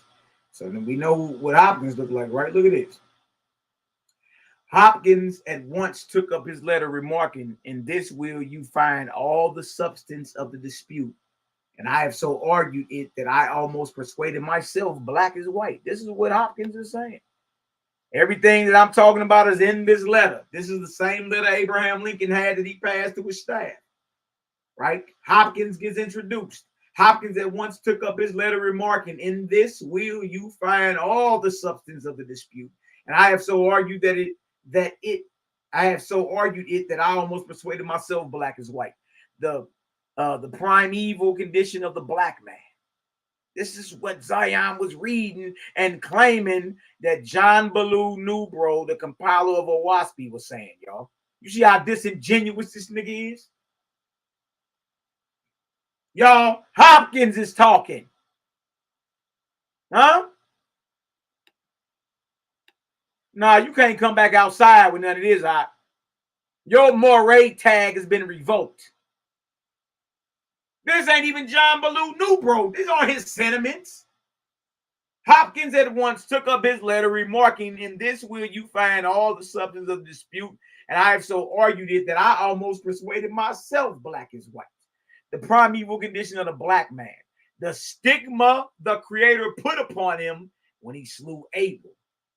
Have I also set down that all parties cannot but see the wisdom of the All-Wise." This is what Bishop Hopkins, servant of the biblical God, is saying about slavery. And is saying that Cain is the black man. Abel is the white man.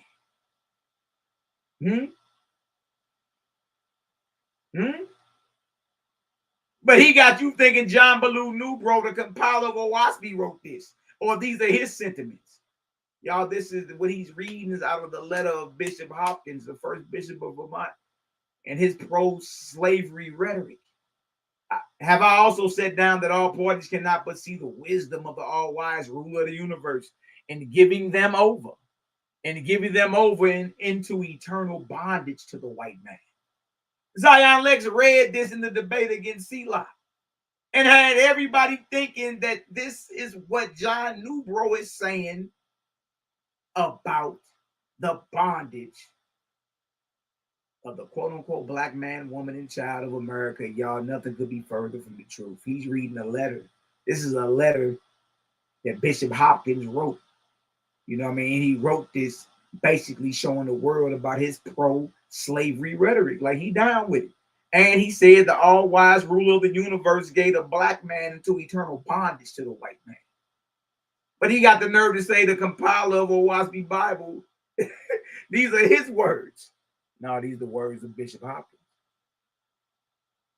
The fact you ain't back up and read that, now, and me knowing how smart you are, boy, I know you bagged it up and read that. I know you know John Ballou Nubro. These aren't his words. These are the words of Bishop Hopkins, the first bishop of Vermont, and how he feels about slavery. It was ordained, and the black man is to be eternal bondage to the white man. Is ordained by his God. Well, who is his God? His God is biblical God. Wow. I have shown the glory of God in the elevation of the white man.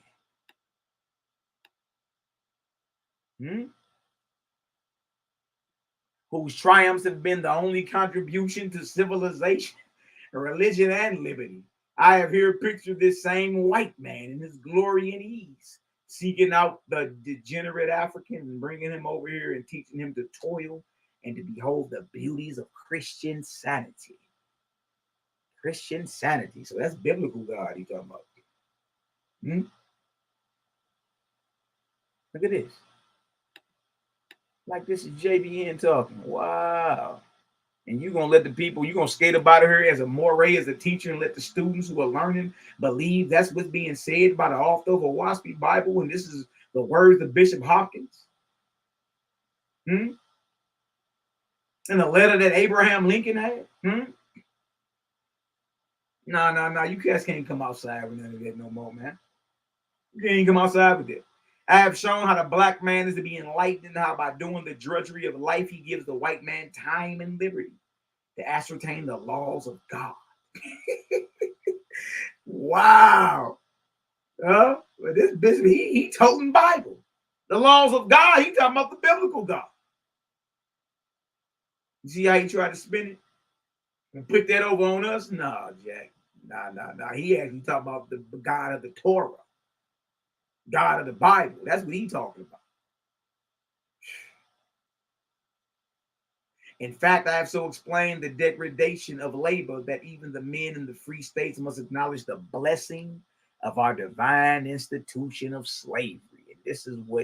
And this is what Zion Lex had the nerve to twist his fish lips and claim that John Baloo Newbro said this.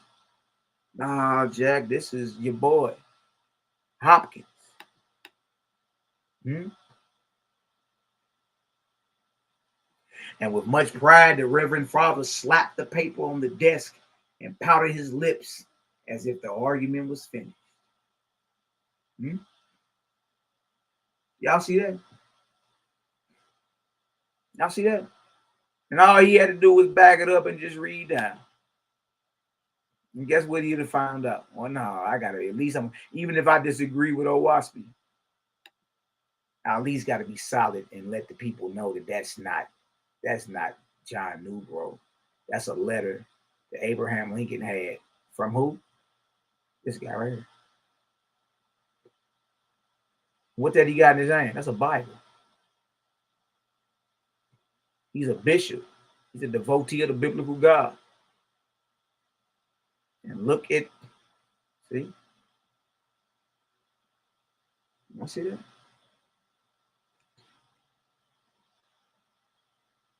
See that? Yeah, boy, it get real Mickey and tricky, don't it? It get real Mickey and tricky, don't it? Ooh, wee. Ooh, wee. It get real Mickey and tricky, don't it? Now I'm finna drop this link. Y'all come on in and chop it up with your bro for a second. I'm about to pull up all these gravel mouth Negroes claiming they'll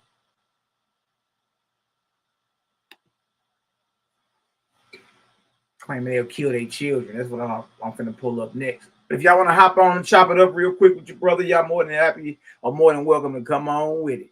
Let me pull this up. Let's go deal with these brothers talking all this damn child murder. The hell is wrong with you cats, man? You cats have lost all their scruples.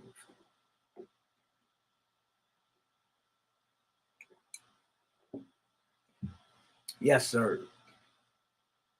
Let's go show somebody. If y'all get some understanding so far, give me a 3 up in the chat. Favor and love of the creators upon every last one of you, brothers and sisters. Bless up. All right, bye. Easy work, man. Easy work. We got 3s all up in the chat. Y'all see Zion? If y'all see Zion Lex is a lying bastard, put a 2 up in the chat. Get straight lying, man. I lost the little respect I had left for the brother. I lost it all. Like, oh no, bro, you ain't solid. Come on, man. You know good and well that's a letter. That's a letter from a white Southern bishop and how he feels about slavery. And Abraham Lincoln had that letter. He the one that said slavery was a divine institution, not John Newbro. Bro, you straight lying, man. You dig? Like that was evil. You dig? That was straight evil. So look, you better, I'm pretty sure you behind the scenes letting Sonetta know, don't let that debate come out. And if you doing that, you even worse. You dig, bro? You got smashed the other night. Like you got handled bad. It wasn't even close. And your only attempt was the fall of Fort Sumter. But as we bagged it up and slowed it down, John Newbro ain't even said that. That's a letter Abraham Lincoln got from Bishop Hopkins, the first bishop of Vermont, who said that slavery was a divine institution. We just showed you his picture and everything. And that's how I know you ain't read OWASP, because OWASP is totally against slavery and bondage, physical bondage or spiritual bondage. The creator is totally against taking away your choice. You see that? That's how I know you ain't read that. So as soon as you pulled it up, I'm like, man, he about to kill himself. It's like everybody else. You want this to be, but it's not. It's not that. It ain't what you thinking. You see?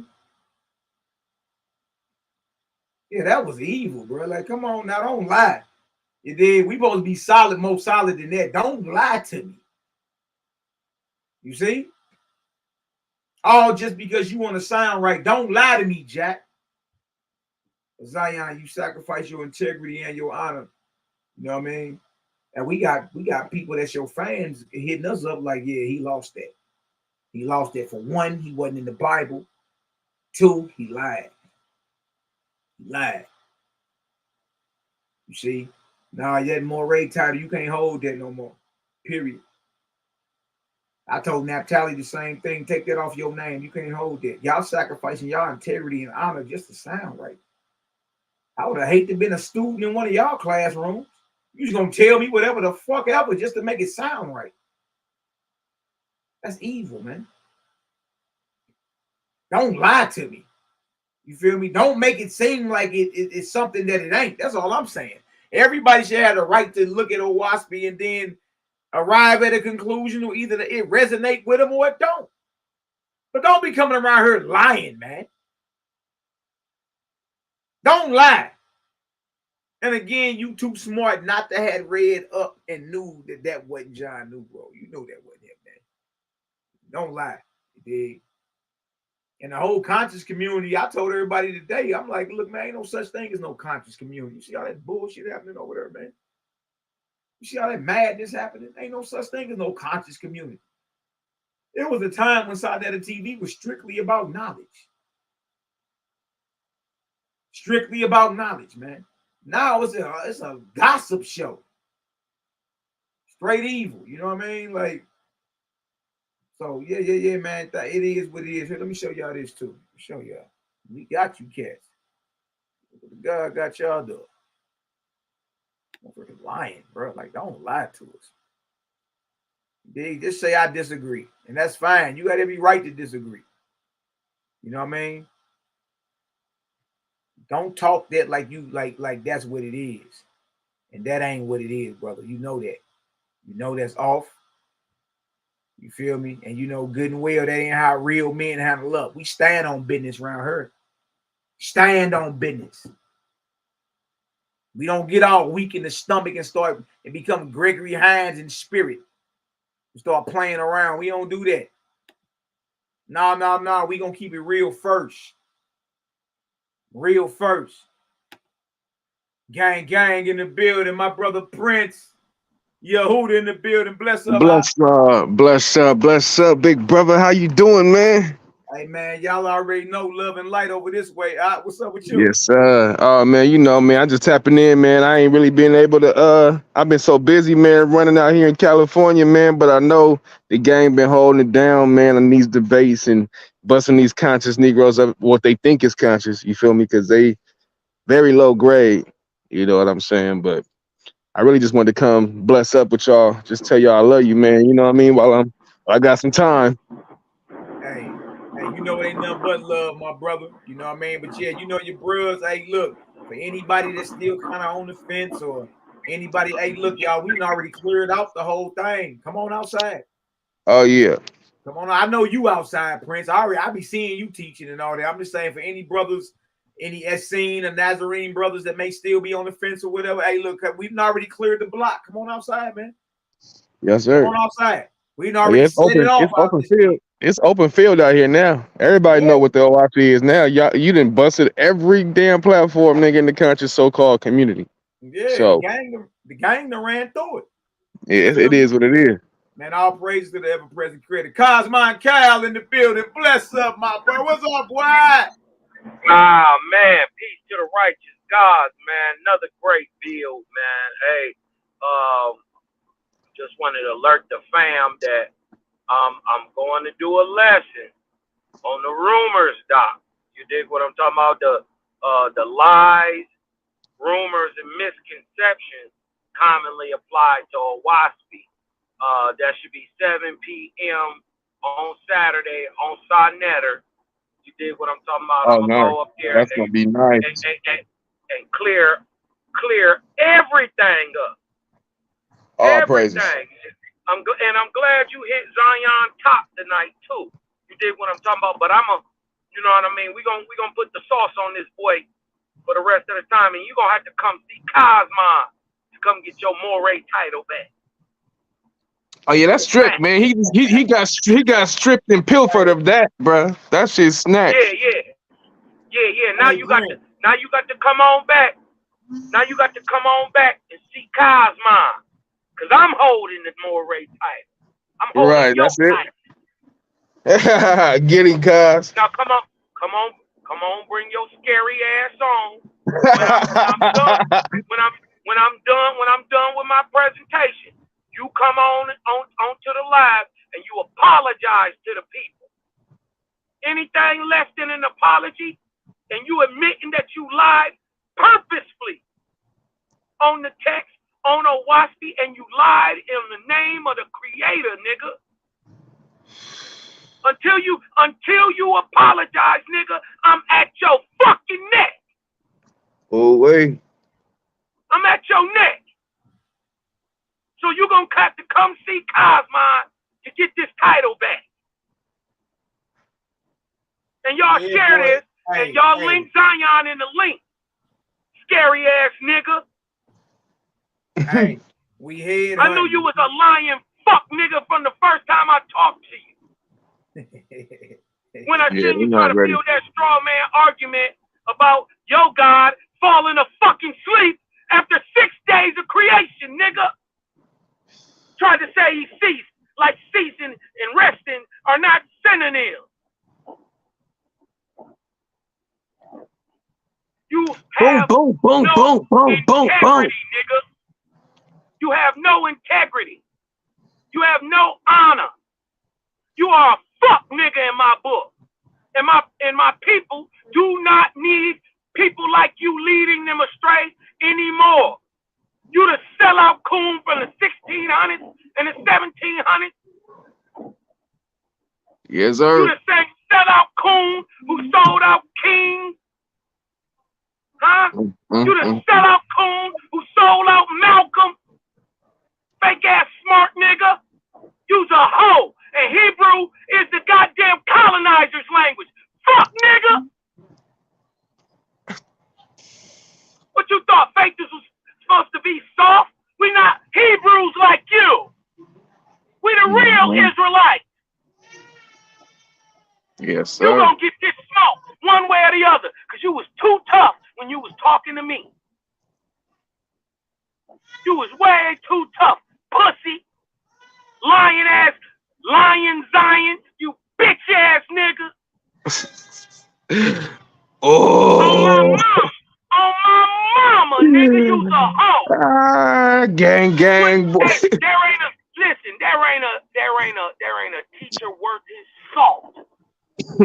There ain't a teacher worth a number 2 pencil that would have falsified a text claiming that he read it and then falsified the text.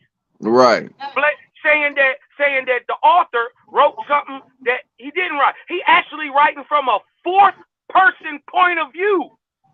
He's writing about Buchanan talking to goddamn Lincoln, who is reading a letter, who gave a letter to Buchanan, who just so happened Hopkins comes in and reads. That's fourth person. Wow.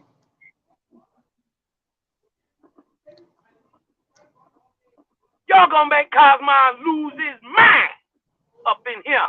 Yeah. Look, if you keep it solid though, like Prince. Yeah. Just based off the character of type of man you are, right? Like say somebody rolled up on you and was like, "Hey, look, I got somebody want to debate you. I know you be out here in these debates and all that." You was like, yeah, bet. Okay, what's the topic? And the nigga told you something about, reverse osmosis or some crazy, something that you've never even studied. Right. You know what I mean? Do you take that debate before you thoroughly study that? That's your negative, sir. Of course not. You don't take no debate, especially 4 days out, about a topic that you've never studied. Yeah, nah. That's called. That's how we know what propelled that brother. Yeah. And who sent them. Now we know who sent them. Yup. Because nobody in their right mind take no type of debate like that. Nobody in their right mind take no debate like that on 4 days' notice, and they've never heard of it. Y'all, he was 2 to 3 days out from the debate, and he had just got the OWASP. That's crazy as hell. He was online. It was still in the press. Hey, hold on. Let me say this real quick, big bro Mally, because this is very similar. What you talking about? I just talked to one of my homies, right? Right. This Negro trying to tell me before he even got to talking about, like, he starts saying, that guy John Newbro, he a little bit off about that OWASP Bible, whoop-de-whoop. I wasn't even talking about OWASP, right? But I had my OWASP with me, and I pull it out. I'm like, well, we can look at what he was talking about. I said, we can read it right here. We can read it right now. I got the book right here. I pulled it out. He said, I already read the whole OWASP. You got to read the OWASP. I said, you what? He said, I already read the whole OWASP. I said, okay, nigga, you clearly, obviously are lying, my nigga. Right. You're obviously lying to me. First of all, I know you. You my cousin. I know you. If you would have read the OWASP the way that your mind worked, you would have been so intrigued, nigga. You would have been blowing my phone up. But you heard about OWASP through some backdoor negative way, through some mealy mouth Hebrew ass niggas. So you already gonna jump negative on it. You see what I'm saying? Now you want to act like you read the whole book. You ain't read the book. Just like this Negro, you gonna get it 4 days before the debate and think you're gonna have any type of information solid enough to, you know what I'm saying, even speak on. So yeah, it's a lot of spirits like that where these Negroes is acting like they done read the whole OWASP or they got, like, man, stop the cat, bro. Y'all niggas ain't even open y'all ain't even opened the book like y'all supposed to yet. Exactly. But look, the Bible tells you that though. Matter of fact, I'm about to share that with y'all. The Bible tells you that you're not supposed to even jump out there and rebuke nothing if you ain't studied the whole matter. Right. See? So that's how I knew that that's why they all lose when they run up on us. Because they haven't studied it. And see, once you study OWASP, once you study it, guess what's gonna happen? You ain't gonna have no desire to debate.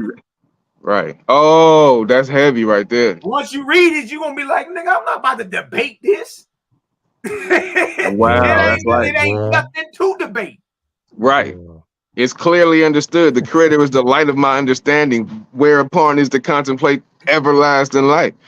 It ain't no way, when the Creator makes something conscious to you, it's no way you can not know it. Man. And only somebody who that's actually happened to in real life can actually, who most of us faith is, we know what we talking about. Right.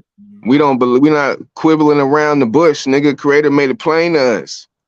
That's why we don't. That's why when you read OWASP, that shit click up, click like Legos, nigga, and you can see the whole kingdom of the unseen world, nigga. Damn. Like a Lego set, just set up in the heavens now. He said connect like Legos. Nigga, what? That light's so damn clear, you cannot unsee that. So that's what I'm saying. Negroes talking about you done read the whole OWASP. No, you haven't read nothing. You haven't read it at all. Because if you got any type of light, that's gonna enlighten you to a higher light. But these niggas is in darkness because they full of opinion and all that, But you That's know all what, that brothers, is, brothers dog. like, You know what I mean? What we just showed was the top Hebrew scholar. I mean, y'all, he's so much of a self-reported scholar. He started studying the hieroglyphs. He started studying the glyphs. yeah, You feel me? And that's what I try to tell him. Like, look, you need to as much time as you took out to study Kemet, it took him 3 to 4 years to study Kemet before he could have a conversation about what's being written. Right? Bro, you gonna need at least double that dealing with YAH'S. So stop that. man. Stop that, man. You know what I mean? Daryl Cosmine in the building. Hey, turn your mic up a little bit, fam, so we can hear you thoroughly. Oh, my bad, man. Peace to the God, Daryl Cosmine, brother world. Win, one. Man. Peace out. And let us know what you think about that lion, Daryl. Bro, I wanted to talk about that for a minute. Cause how's my mic? Is my mic still true? You good? Yeah. So brothers like that, it is sad because what he did was he made productive use of people's ignorance on the subject matter. Why would you purposely deceive people just so that you can win a debate? That's how they think arguing. That's what they think debating is. That's what they think it is. Why would you do something like that? And then, of course, people that you're talking to, they don't have enough sense to go back and check the context of what it is you was sharing objectively. You see, and prime example. He showed the passage in the book regarding what the bishop had wrote to Abraham Lincoln. Then in the after party on Sadnetta, Nepal ate it up. Didn't care anything about the context. Ate it up. And didn't go back behind and check anything. Ate it up. Because why? Because he exploited her prejudice. See what I'm saying? I'm using that for an example because that's the most objective example. That's the most objective example that happened after the show. But if he did her like that, think about everybody else whose prejudice he played on. They just reacted, oh yeah, I got him. Oh yeah, I got him. Oh yeah, I got him. Oh yeah, I got him. Oh yeah. And so when Cal gets in front of the people soon and exposes that, now they're gonna be dumbfounded and stupid. Like, wait a minute. I didn't even go look for myself after he even said that. I was so geeked up. I was so geeked up because I hate the YHWH's so much, and I'm so prejudiced of the white man. And oh man, I just fell right into it. You see what I'm saying? That's ignorance. Yep, at its finest, brother. That's ignorance. That's ignorance. You see what I'm saying? Okay. Man, but yeah. Yeah, man. I just wanted to just say that. And he wasn't the first one that did it, because Malaki mentioned that what's my girl name? Naphtali did it. Naphtali, yeah. Naphtali did that with the timeline. Yeah, with the timeline. When she went and grabbed that book and she was like, yeah, it says such and such in here, and 2,000 years, 6,000 years, nah. Killing y'all integrity. Killing their integrity. Exactly. I don't even understand that. Because they just playing argument games, man. Right. It's such a low level vibration. They just arguing. They're not trying to actually get some type of objective truth, some type of factual knowledge that they can use to level up their spiritual progression. They're not thinking like that. Right. They just want to, you know what I'm saying? It's like they're so low, like Big Brother Cosby saying, it's so low, like hanging fruit, man. It's actually touching the ground and it's rotten. You know what I'm saying? That's how low that fruit is. Right. And that's why it's important. That's why it's important that when I give lessons on the objective perception and subjective perception, that's why I say, I use that analogy when I say, if I come in your house and you ask me what color the sky is and I tell you that it's blue, you only know that indirectly, but you got to go out and go see that for yourself. So even when to know it objectively. Know it objectively, and the Creator even says it. Go and see it, know it by your own knowledge and experience. You see what I'm saying? I love that analogy. Talking about. So when somebody is sharing information with you, yeah, it sounds great. Yeah, it's good, but still, go see for yourself. Yeah. Go behind the research that the person is sharing with you and presenting to you, and go see for yourself just to make sure they on point.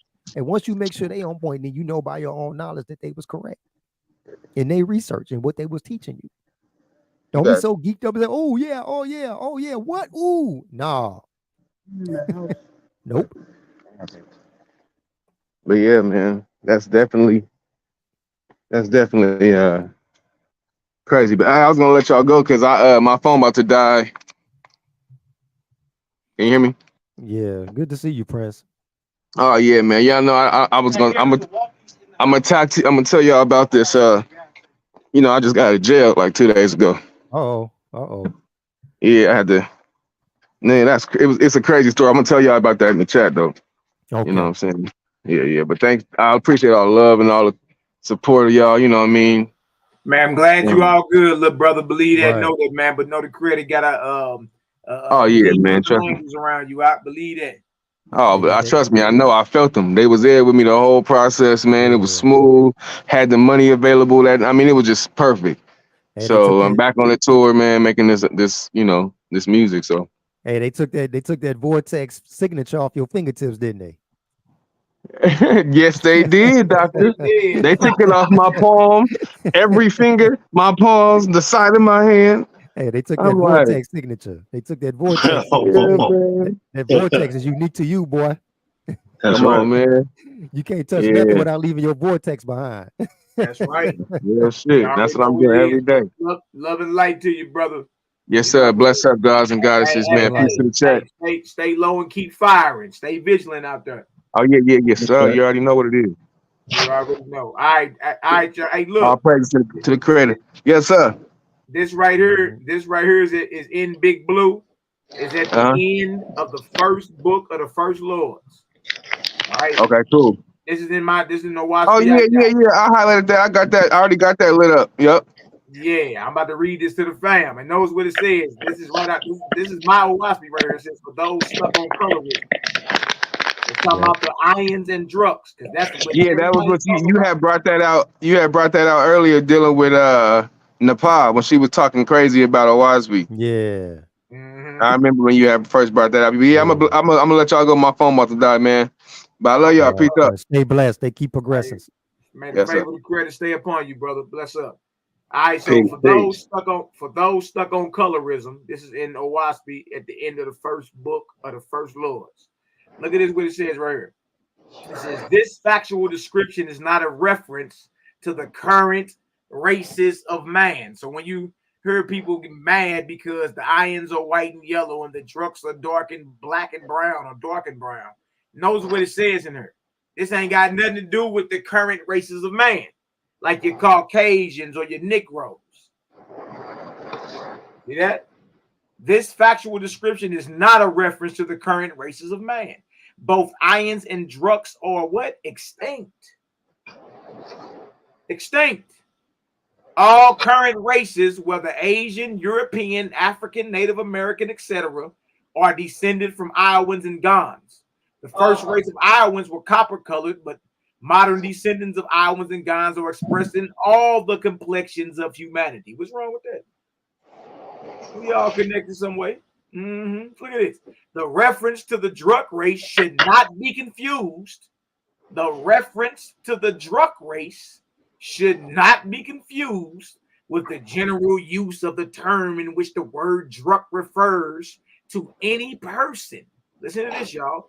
The word drug refers to any person who is very low in spiritual grade, regardless of race. Sit your monkey ass down somewhere. Yeah. Running around here trying to paint a narrative like this got to do with the Negro and the so-called Caucasian. Sit down somewhere. Yeah, man. Yeah, man. Anybody can be a drunk in the flesh because it's referring to any person with a low spiritual grade, regardless of race. There are also references indicating that some branches of the ions were of very complexion. For example, the Lord's 5th book, chapter 3, verse 4, notes that the ions of Ham varied in complexion. See lineage of humanity play at the end of the glossary. And so you see me writing down there, it says the descriptions of the ions and drugs are not in reference to the current races of man, meaning it ain't got nothing to do with Caucasian and who you call Negroidal. Huh? Simple. Real simple, ain't it, Cosmo? Yes, indeed. When you remove your prejudices and your biases and just deal with it for what it's saying, Oh my for goodness. what it is. You feel me? I think and know that you brothers and sisters would enjoy exactly what it is that you read. But you got to get over that hump of this racism and this tribal warfare and this colorism. You got to let that go. You ain't gonna be able to understand a waspy like that. You gotta let that go. You know what I mean? Cosmine, talk to us, brother. Oh man, you know what I mean? It's you're on point with this one. You know what I mean? And this is what this is how you prove light, though, y'all. You dig what I'm talking about? You just can't say you got light. You have information. You have true knowledge. It must be demonstrated by axioms, facts, what's commonly known, logic, empirical data, then put through the scientific method to be shown to be objectively true. Yep. You know what I mean? We do that with everything. We don't believe OWASP. We prove OWASP meritoriously, as in the way of gods. You got to level up. You got to stop with the racism, with the bias, with the colorism, with the Willie Lynchism. Because if you notice, you're not hating on a white man. Really, JBN is dead. He don't give a fuck about you. But you hating on me. A nigga who look just like you, who, by the way, is smarter than all you niggas. I am always the smartest man in the room, especially when I go into the so-called house of consciousness.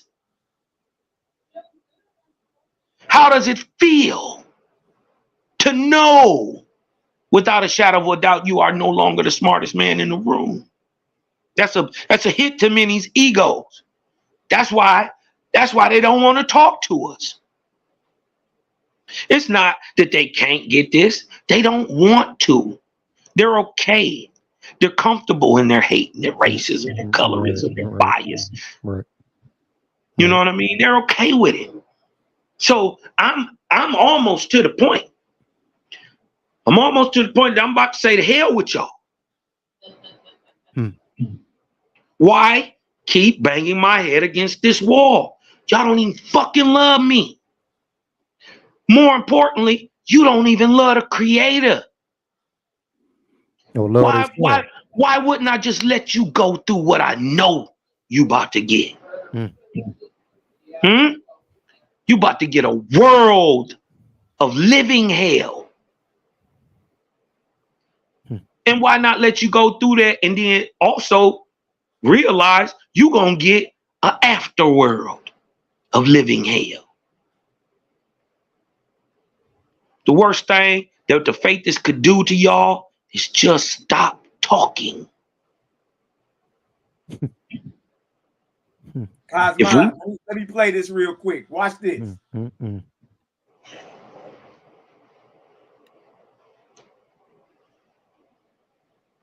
see what we got cracked.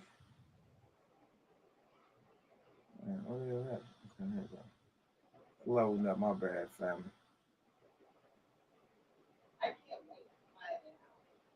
Oh shit, yeah. Yeah, this is bad. This is bad, y'all. Oh man. Turn the sound on, Mally. You gotta share the sound. All right, I got you. Yeah, go back in and share the sound. As I like my split ting. I like to shout out to all the Essenes, Nazarenes, all the real faithists. You dig what I'm talking about? Shout out to the UFK, RFK, the Seventh Era faithists, the Essenes of the Cosmine era. You dig what I'm talking about? Everybody out there, Inya Kern, to the brother Tony out there in New York. You dig what I'm talking about? To all my faithist family up here in Michigan. You dig what I'm talking about? It's a lot of us in Michigan. You know what I mean? So, you know, just wanted to say love and light to y'all, man. And y'all keep y'all head up, man. I know it get hard and, you know, it's Sometimes it seems like it's not even worth it. You know? But just remember, the Creator built you for this. You made to go through it. Facts. All right, let me go ahead and play this real quick. Shit. Would you kill your child, your son, if your God told you to? You said if the Most High told me to? Yeah. Or if man, the Most High said do it, then that's what it is. What? Or if man, the Most High said do it, then that's what it is. Or if man, the Most High said do it, then that's what it is. Our Father, as I allowed to examine, elaborate, right? You said yeah? Yeah, you said, would I kill my child if the Most High told me to, right? Yeah, this is what we dealing with. But we the ones, that need to come back to the light. We the ones in darkness. Did y'all just hear this man? This man just said if his God told him to kill his child is grass, nigga. I would just like to ask him one question. How does he know that's his God? He wouldn't know because he wouldn't. Did you just uncritically believe him because he came in light and you were just your knees started knocking? Huh? Did you bow down and hit your knees and say holy, holy, holy? Huh? Would you kill your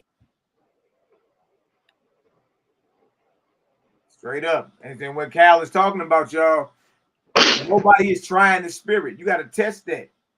Why would your creator tell you not to kill and then turn around and tell you kill your child?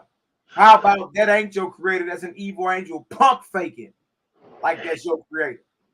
Now, y'all, all these debates, like these clips I'm about to show y'all, all these are in debates that we've had. And then the question round, we ask all these Hebrews. If your God came to you and told you kill your child, would you kill your child?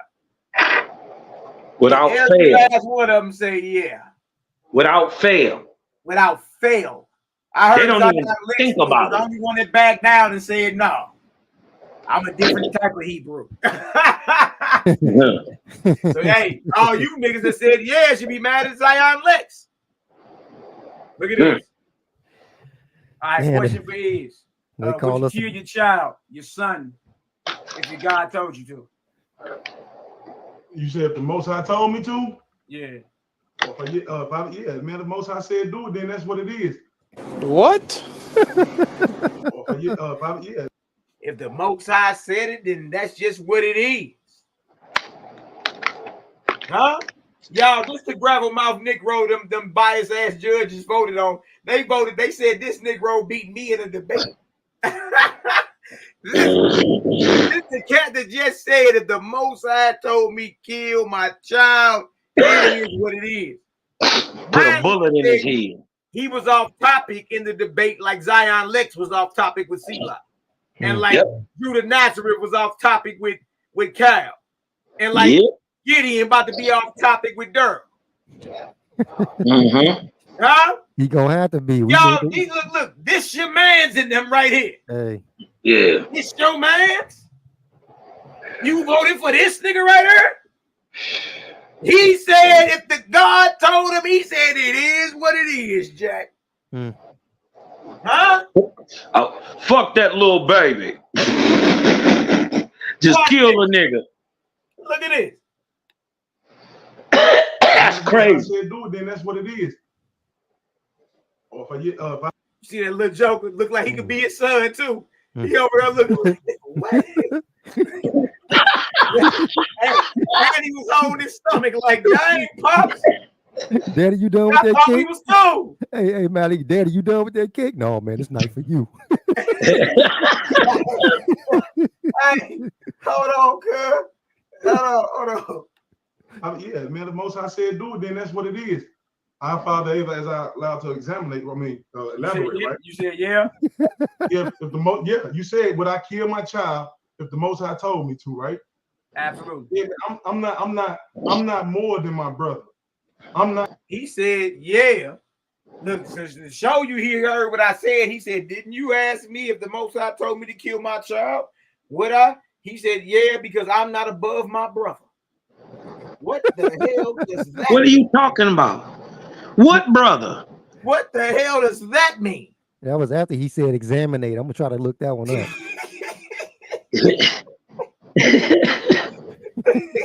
Yeah, can I examinate on that? Bezel say, one fish, two fish. Rebel Mouth Negro was on Zion Lick show last week. Sounded like he was on the short people bus.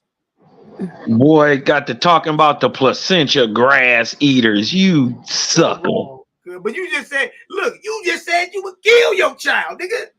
Right. So you ain't no better than them. The placenta grass eaters ain't even true. Yeah. That's the crazy part. But he just told y'all he would kill his child if God told him to, but got the nerve to bring up an article that was a lie about a group of people that murdered babies. Hey, Malik, can I ask you a question? Come on, cuz. Let me ask you this question. Right, the Bible does say test the spirit by the spirit, correct? Correct. Well, how do you test the spirit? Is there a verse in the Bible that tells you how to test it? The only thing you can get out of the Bible is the example of when Jesus was tempted in the wilderness by Satan for 40 days. And you see how he was testing the spirit every time. Like, no, I ain't finna do that. No, it's written this. No, you ain't supposed to do this. No, only bow to the creator. You know what I mean? Like, that's the only example. But you gotta pull that out of there. You feel me? Right. When Abraham, we about to go read that though. We about to go read in Owaspi when the evil angel told Abraham to kill Isaac. Yeah. He tested the spirit and was like, hell no. You told, show me you God. Right, because you told me. Right. You told me, Ninja. Wait a minute, wait. That was you that called me on the phone last night and told me thou shalt not kill, right? Right. Okay, so when we get over here by your cousin them house, you want to show out. Nah, I got to kill my son. Hold on, wait a minute, wait. Show me you for real, the creator. That's how you test the spirit. You don't believe nothing. You make them prove everything. And then, even when they show it to you, don't believe it. Man, go look and find out for yourself. They ain't finna question their God. They scared of what God did to Israel. And I think it was Numbers 21 when they was walking through the desert or something, and they questioned God. God got the whooping their ass and making them sick. And then how crazy is it, right? How crazy is it, right? That God told Moses to make a serpent. And said, if you want some healing, you got to stare at the serpent. yeah. How crazy is the that? The Nahushatan. How crazy is that, man? Let's trip out the name of it. It's called the Nahushatan. The Nahushatan. Wow. That's the name of it, y'all. The name of that them niggas was looking at that, it was called the Nahushatan. And remember, the all vowel sounds are phonetic. You dig what I'm talking about? So that you can sound like so it could be Nasha Satan or Nahasatan. Oh wait. Man, I'm telling you, man, it's all there. Look, let's finish this. Watch this, y'all. Watch this. Like greater than Abraham. Nah, I'm saying you said yeah. I'm saying you said yeah. That was the answer. Yeah, that was the answer. All right. Shout out Brown's Yogi, man. Brown's crazy, man. Shout out Brown's Yogi, man. Browns is wild, bro. That's bro right there. Browns is wild. All right, so that's that one. He got another one though. Let's go back. He got another one for us. All right, that's that one. Right, watch this. Let's go deal with. Now, look, if y'all missed this debate, I don't know where the hell y'all was at. If you missed this one, you missed it. This is our brother Cosmo and Cal and that boy Judah Nasty of the Toilet Nights. The Toilet Nights. The Toilet Nights. Y'all dirty. No, they ass. Hey, Sister Sabrina Lowry be commenting on all the posts, don't she? Y'all be people, whoever this sister is, she be commenting on all the posts like, what? Who? This here is Cosmon Cal when he asked. Judah Nazi.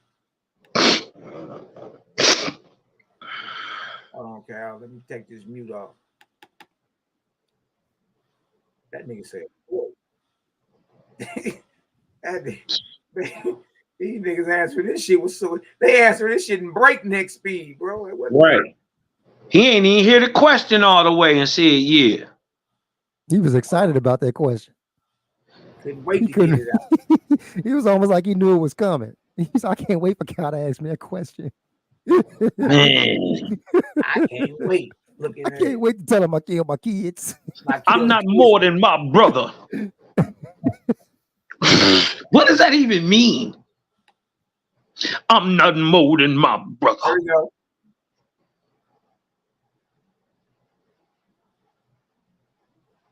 Ooh, would I kill my kids? I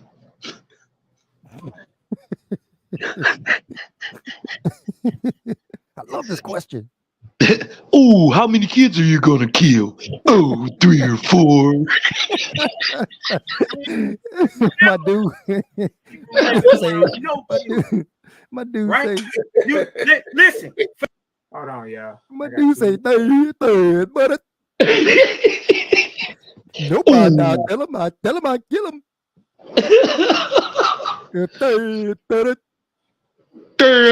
I'm not more than my brother. Third.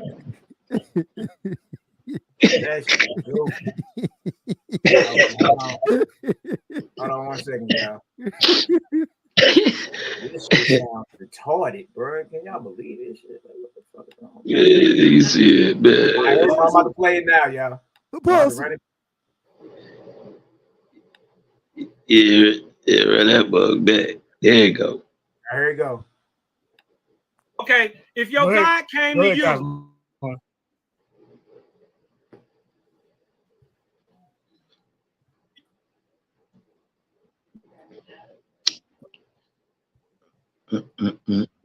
Hurry up and play the video. If the Most High can do it, of course. If the Most High can do it, of course. If the Most High can do it, of course. You gotta run it back. And mind you, to never leave none of you Hebrew niggas around no children. Right? Listen, facts. Which you might over in the background now. Listen, why you saying that, nigga? You just as bad as polite.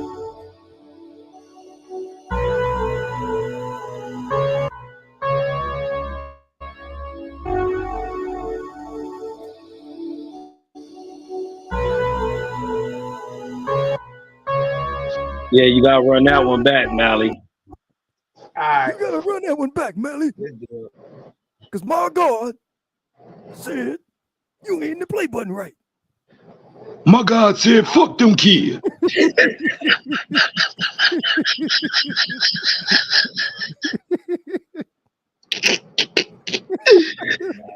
Golly, man, what's wrong with these people, man? Man, I don't know. Man, there is no way you can be this evil and call yourself Israelite, bro. It's just not. It's not kosher. I don't get it. Hold on, y'all. Let me try to run this. Wasting my time. Yeah, I heard me. Ooh. Yeah, we can hear. My God. See, for 42 years, I was walking with Jesus. Me, the apostle. Y'all niggas don't know. me and Sonetta. See, that's why you a hoe, Sonetta. I'm gonna shoot you with my pistol. I'm gonna shoot you as soon as I get the chance, Sonetta. You dead, nigga. Shama sham, bima shama, hama shama sham.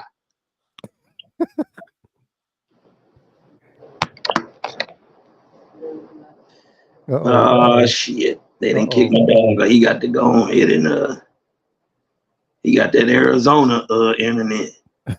Some Mexicans hooked this shit up.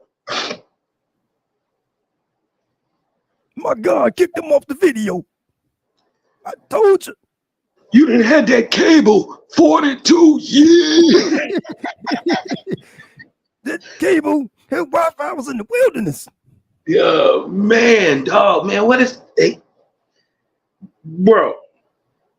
Moses was able to connect to the cloud when he was on Sinai. How you think God was able to give him the download on the tablet? Why do you think we going towards 7G? It's the God number. Yeah, see, you niggas ain't mystical magical over there with that old waxy. That's why you got that white boy over there. You get your Wi-Fi through abracadabra. Yeah, nigga, I got a lock on my Wi-Fi. You say abracadabra and think you can just connect? I bet your God can't bust that. These niggas, hey, listen, man. I knew something was wrong with the biblical God. First of all, when the nigga couldn't whoop them people in the mountains because they had iron chariots, I knew something was wrong. Mm-hmm. I said, I still don't understand why he couldn't have beat them.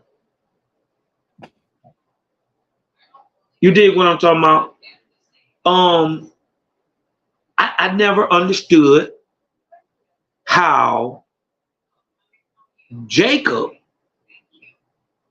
was able to put hands on the Lord. Man. And look, the crazy part is, you remember, they was wrestling, right?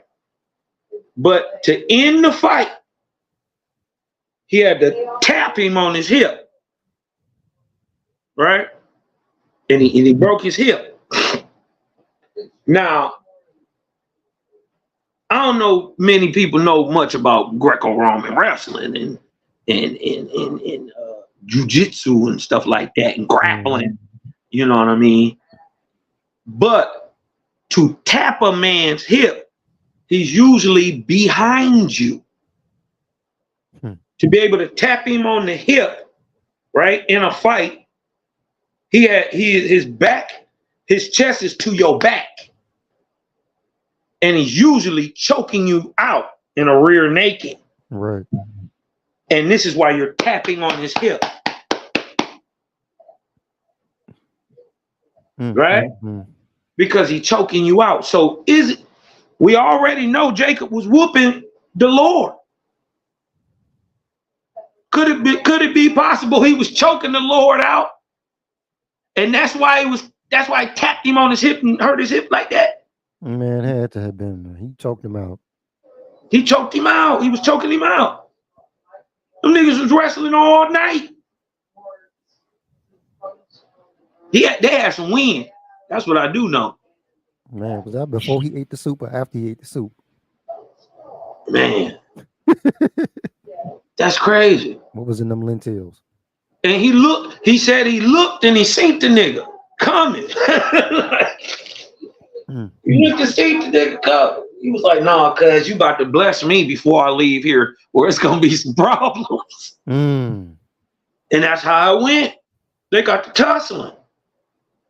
Now, metaphorically, you dig what I'm saying? That story makes more sense to me. You know what I mean? I'm not going to be disingenuous and say that I haven't heard that story told in a metaphorical sense, which makes more sense to me. But if you take in the God at face value, right? And he said his book is immaculate. There ain't no flaws in it. Nigga, you got to explain how the fuck God got a black eye. You got to explain that to me. He's in there yelling, uncle. He said he overcame him twice. So he's about to put him to sleep. How did this physical man whoop a spirit? Somebody got to explain this to me. I knew something was wrong right then. When Jesus told the disciples to go steal a nigga donkey, I knew something was wrong right there. Mm. When first of all, Jesus, who is God and is the Son of God, all at the same time, offered himself as a human sacrifice to himself for my sins, I knew somebody was lying to me, nigga. I grew up in Detroit my whole life, and I know 3-car Armani when I hear it. Right. Somebody shifting some bullshit around this motherfucker. You God, but you killed yourself to please yourself, to sacrifice yourself to yourself, for yourself. Then, but to somehow wipe my sin away. That was a ritual. That was a ritual performed so that man can indulge in sin. Mm. That's what that was about. That's what the atonement was about. That's why he gave the bread as the flesh and the wine as the blood. And they always use the wine press in the Bible as an example of. They always use the wine as an example of blood in the Bible. Anytime he say my garments was stained in wine, they mean blood. Yeah.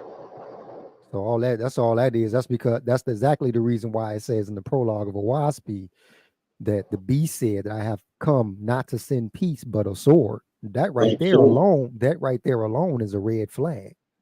How does man come to sin? How does man come not to send peace, but he came to send a sword? And he proceeds to tell you that intentionally, that my intentions is to sever the relationship between mother and father, father and son, mother and daughter. But then they call him the Prince of Peace. Why? How is the better question? How could he be the Prince of Peace? And he gonna make my daddy kill me. As a matter of fact, man, I'm gonna pull this up. Y'all about to get me started. Hey, y'all go check out that Super 7, man. Tap in Cosmon Cal P Super 7, man. I asked the question, I said, why Jesus want to kill me? Matthew 10:34. It's just a couple questions that I'm needing to know. You know what I mean? So here you go, Smokey Toki. We got a Gnostic warrior in the house. Gnostic warrior. This bro. This bro. Everybody got different names on YouTube. Yeah, I don't know who's who. Yeah, you got 100. Yeah, bro been on here a bunch of times. What's going on, family? You got to take your thing off mute. We just holding it down. Mally thing just kicked him off the thing. He'll be right back in. What's going on with you, bro? What's up, man? How y'all doing tonight? Pretty good, man. Man, we doing holding it down. What's the word? Yeah, man. Y'all killing it, man. Y'all crushing it, man. I done been on. You already know, Cal. I done been on Starnet plenty of times. You know what I'm saying? Yeah. Yeah. And, I put my man on today at work on that WASPy. You know what I'm saying? I was breaking it down to him. And I was so generous. I was generous enough to give him. I gave him my book, man. I said, "Hey, man, take this book, man. Read it." Yeah. You gave him Big Blue? The big blue one. You know what I'm saying? Ooh. Yeah. Hey, look. Just so you know. Yeah. Your next one. This the one I go. Big Blue, cool. But Cosmo, I just want to keep it 100 with y'all. You dig what I'm saying? I'm gonna always keep it 100, whether you like it or not. I personally, I'm just telling y'all what I believe and what I know to be true. I personally don't like Big Blue. Why? Cosmo? Why you hating on it? I'm not hating on the Eloise. Them the homies. But it's some things that's been left out of it. For instance, the 1891 version, right? basically is the seventh era faithist version. They're virtually the same thing, right? The Elohist comes out about 6 years after the seventh era faithist version. And for instance, Big Blue has 875 pages in it. The 82 and 91 copy, right, has over 1,500 pages. Man, crazy. It's 1,553 pages. So I know sometimes y'all be thinking I be sounding crazy, but I be coming straight out of old Waspy. Damn. I be coming straight out of Waspy. When I brought out the name of the men's as times like Hercules. It's the sun in Leo. It's not a real man. But he dates a thing for you. When was the sun in Leo comes out? It's in the 22nd arc cycle, the arc of Lu. Come back, we look into the archaeoastrology, look up for the sign of Leo, boom, falls in between 7,000 and 4,000 BC. Then we go into the Tau, into the Bull, and then into Aries, then into Pisces. Now we've been in Aquarius. For what year is this? This is 2020. We've been in Aquarius for 6 years. A lot of people didn't even know we went into the age of Aquarius. They was lost. And this is what Owaspy is doing and revealing. And then it's revealing that like Creator give you a sign for everything. Like I'm gonna do some great galactic shit, bro. I'm gonna darken the moon out that day. Yeah. Just so you know, if you read the signs and the symbols, there's going to be an eclipse on this day, and that is signaling, let's just say, going into the age of Aquarius. Anybody want to look and see what happened in the month of August 2017? Right around, if I'm not mistaken, 21st to the 27th. I think I'm just trying to remember the day. Might be the 21st, might be the 27th. What happened that day? Yeah. One of the last solar eclipses. Total. And we just, if I'm not mistaken, just had the last one since 2017. This year. So they stopped for 6 years. Waspy is saying this shit. I swear I ain't making it up. If you get the Arachno Umbungala, you will know it. You'll understand how we knew Jaya, or aka disease, war, a hardening off. You know what I mean? A time of reaping was coming in April of 2019. Guess what happened then too? Lunar eclipse. April 19th, 2019. Go look it up. Faithists didn't really get sick a lot. And if you did, we hit it with the herbs and the niggas was right back on their feet in a week. You dig what I'm talking about? But for the most part, we didn't get sick. Because like you said, we learned to defeat it with virtue instead of vice. Right. That's cosmogony 8 and 15. There you go. You know what I mean? Y'all go check it out, man, because if your God, right, who you believe is the creator, didn't warn you about COVID, right? The logical question, if Cosmon is saying he alerted him and the faithists and everybody knew, and everybody know I ain't lying about it, I'm not making this shit up. You dig what I'm talking about? Everybody who's pretty much in the gang will tell you, been around since that long.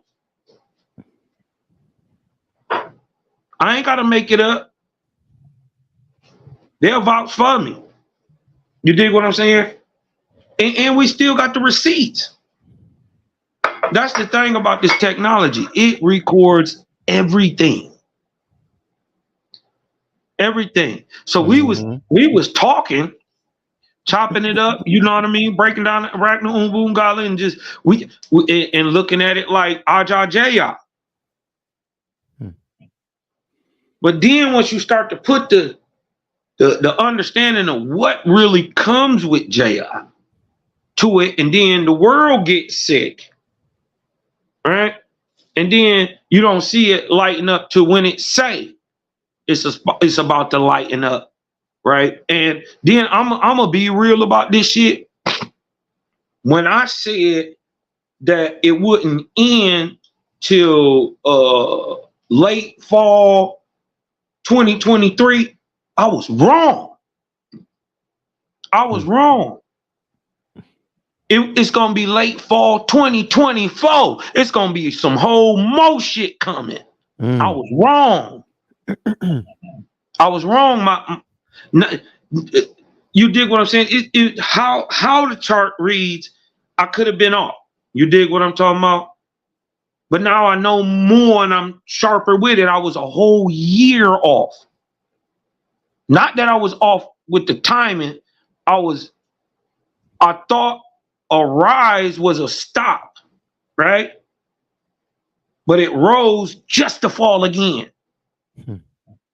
So it's gonna be, instead of going for 4.5 years from 2019 to roughly this time 2023, is actually next year 2024. That's when we come up out of JI. That's when we come up out of the disease time, the hardening off time, the ripening season. You dig what I'm talking about? So, I always thought that was interesting that we went into JI right before we going into Dan. Yeah, it's gonna be something else, man. It's about to be a lot of weird stuff happening the closer we get to that date, too. A lot of weird things happening, man. It really is, brother.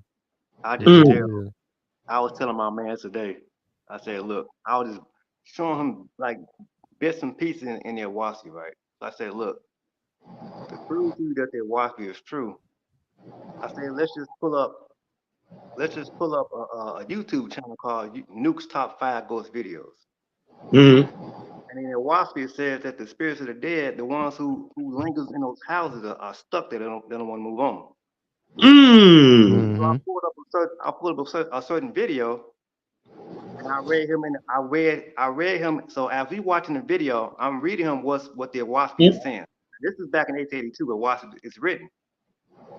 Now I'm showing videos on this YouTube channel that's 2022. So I said, well, how is it possible that this book was written back in 1800s and it's giving validity to what's happening today? Come on. Come on. Yeah, man. My man was like, what the fuck is that? My man was like, man, what the hell is that? What is going on? I said, bro, look, this is the only book that's explaining this shit. The Bible's not doing it. Quran is not doing it. The Veda text is not doing it. The Tibetan Book of the Dead is not doing it. No text is doing it except for this one book. No. How is that possible? And if y'all crazy enough to think a white boy in 1881 had all this damn knowledge, you crazier than Chicken Little. Damn. You are not. There's no way JBN knew any of this. No, man, the book is too much. It's too much revelation in the YAH'S. It's almost overwhelming. It's almost overwhelming. You know what I mean? And so you gotta You got to look at it like this, man. Is this we're talking about a book that came out that was channeled through JBN that came out in 1881, that was written in 1881 and published in 1882, that tells us that the moon is still in the atmosphere of the earth, right? Wow. And then it tells us, it talks about spaceships that carries people. This is before commercial airlines and the space shuttle and rocket ships was invented. It's So for cars. So to read something like this in the 1800s would have been absurd. Yeah. Would have been absurd, because it's like, what? Aircrafts that carry people? Then get the hell out of here. Parachutes, heating and cooling, air conditioning, heating, you know, television, telephones, television, transparent vehicles that can't be detected by sight. Man, we just getting into that technology now. Crazy. We just getting into that now. How are they talking about atoms, right? When atoms weren't even discovered to 1897. Yeah. Well, first of all, they didn't even discover the atom. They discovered the electron. The electron, yeah. It was that one scientist. I had him. I forgot his name, but I had him in the one presentation that I did. Yeah, but look, in 1881. Nobody knew what an atom was. This is what I'm saying. They were only being theorized about in 1881. Right. They were called corpuscles at the time. What we now know as an atom was in 1881 called a corpuscle. And it wasn't until 16 years later that they actually found the electron. And then 12 years later, in 1909, they found the proton. And then 1932, they found the neutron and was able to see that the proton and the electron spun around a neutral, a central axis, body, which is the neutron. You dig what I'm talking about? And man, YHWH is talking about atoms and quantum physics and fractals and vortexes and black holes and space dust and in 1881, nigga. Yeah, man. Tell you right there. About interstellar space. Come on, what? Yeah. What? Yeah. What do you think? When they made that movie Interstellar Space, where do you think they got that from? Man, they knew. They been hiding this stuff. This is why they tell niggas don't read it. Yeah. Because it's gonna liberate you. They always say if you want to hide anything from a nigga, put in the book. Come on. Jack shit. The government was trying to confiscate it from JBN daughter. They was trying to take YHWH. The government was trying to take YHWH. Y'all didn't know the government was trying to take YHWH? No, she had to lie. She had to lie and say it was stolen and burned. Yeah. She had to lie to dude. It was some dude from the something society, man. And dude kept asking for. He was asking for it for years, like over 30 years. They've been asking for it. Yeah, she wouldn't give it to him. They knew she was lying, but they just they kept persistent. They kept persistent. Atlanta, and then she finally got smart and sold it to Wing Anderson. Yeah, it was Wing Anderson. I said Lant. No, Lant was a printer. Yeah, Lant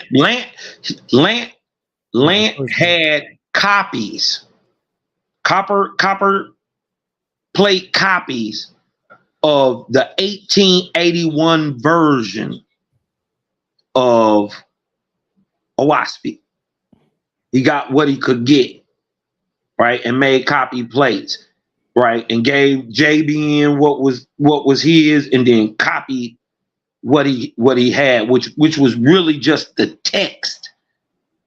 It wasn't everything else, and it didn't have any quotations, no editorial notes. No, it's just the raw version of YHWH. But what I was surprised at was that what Lant had copied, he ended up creating a book called Romance of the Red Star. If anybody read a WASPy, they know the WASPy is the red star. The Earth is the red star. Mm-hmm. So the book that we got in 1882, right, is virtually the same book that Lant copied and put on copper plates in 1881. It's the same book, except JBN got all the charts and all the extra stuff that Lant couldn't copy before JBN took them back. Right? Now, what's dope about it is it shows the continuity of the text and that JBN didn't mess with the text. He didn't mess with it. He may have not put stuff in, but what we have in today in Big Blue, right, is virtually the same words that we have from the 1891 and the 1882. They're the same thing. So basically what I'm saying is, and this is the miraculous part, remember how Moses had a tablet, you know what I mean, of stone written by the hands of God? Our equivalent to that is the John Lamp plates and Romance of the Red Star. Proven WASPy is a primary, and it doesn't, the information in it doesn't come from nowhere. So those are literally our two tablets with stone, written in stone by the fingers of God. They say it's automatic writing, right?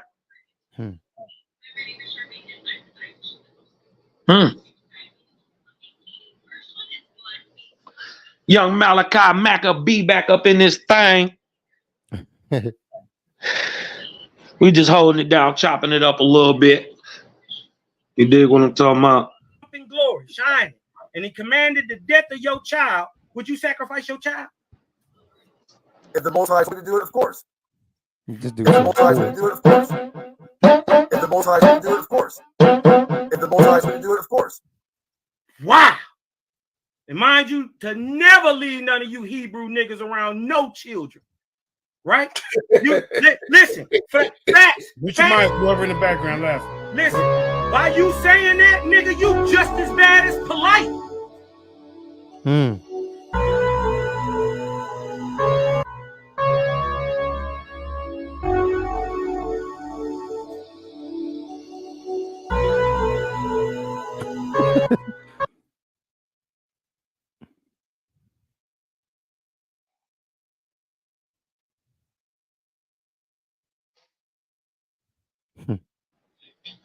Hey, Mally, ain't this your homeboy right here?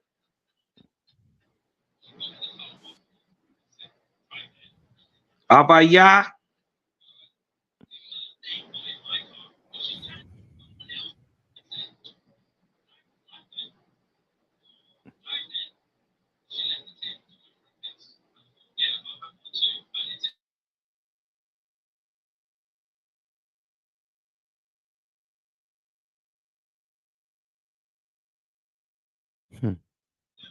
While I can be heard, man, you dig what I'm saying? Put some vortexes in the chat real quick. Let's get this energy moving, man. If y'all learned a little something, man, hit me with a vortex in the chat, man. That's what we do over here. A lot of real talking. Was that you know what I mean? Was that Judah Nash he had showed on there? Yeah. Nigga had called me up. I was on Sarnetta's, right? Now, before I came to Sarnetta, I had one on Lex Vortex show, right? I was chopping up with Lex Vortex. Mm. You know what I'm saying? We chopping it up. I'm bringing so much shit out. I got so much shit in the crib. It's I can build a fucking house. Right. I'm bringing stuff out, right? So I had brought something out dealing with Malaki Hall, right?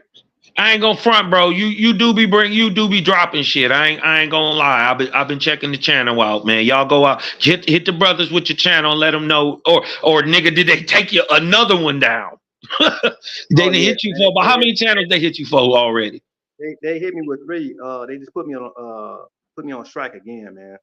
You know what I'm saying? I thought I recognized his voice. Didn't you go by Waspy Knowledge at one point? I would. No, we say rebellious. Now look, hey, see the slow.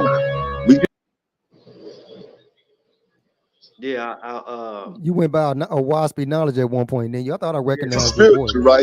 Okay, well, let's get spiritual. Of course, their parents, they was to be taken out and be stoned to death because of that. You see what I'm saying? Would you do that?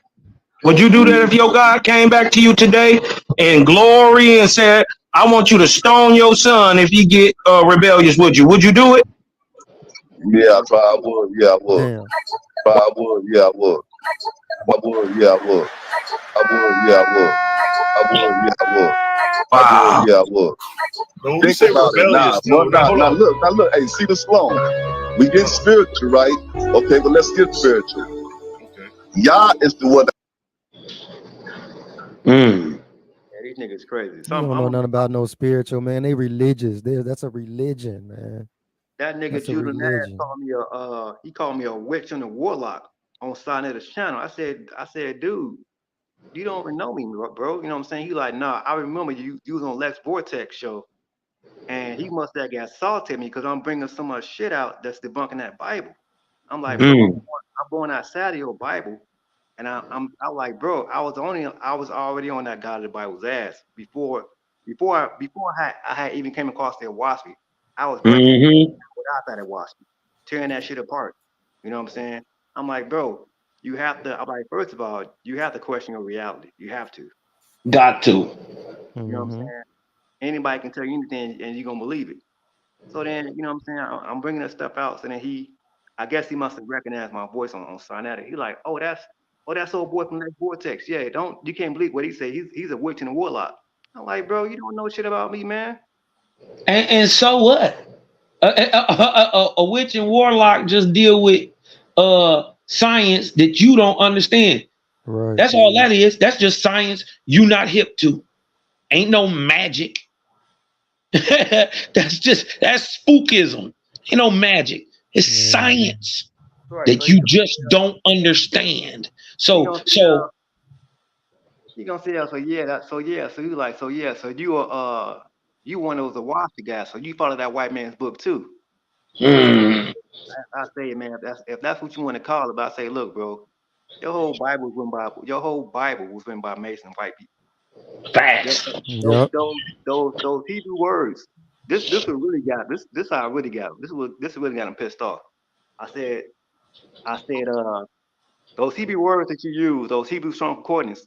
I said it's a book you all need to check out. It's a book written by Gail Riplinger. It's called Hebrew and Greek words study dangers. And I said that when you all use these Hebrew words, these Hebrew and Greek words, I said that the strong concordance, you got James Strong and all these people. All those books was written by there was pedophiles and rapists and murderers. So I said, well, if you saying that the white man's a devil, well, why? And you say that the Most High is saying that the white man's a devil. Why would the Most High use a white man to give you Hebrew words to look up for definition? Well, it make perfect sense to me when you put it that way, because if you look at Leviticus 17:7, it says that they was praising and went a-whoring for the demons. So their gods are demons. They are the Baalim, the Elohims. I got a dagger for you. It's a book I got at the crib, right? It's called. Now this is how this is what they do. They try to trick you. But I see through all that bullshit. It's a book they have called it's called the Book of Yahweh, right? Yeah. And in the preface part, now it's a Bible, but when you read the preface part, they telling themselves. They say, look, the God of the Bible, Yahweh, he is the creator. But what they have done is they have taken his name out and substituted for these Elohims. And then the people who's doing the critical analysis of the text, they tell you that these Elohims are written by demons.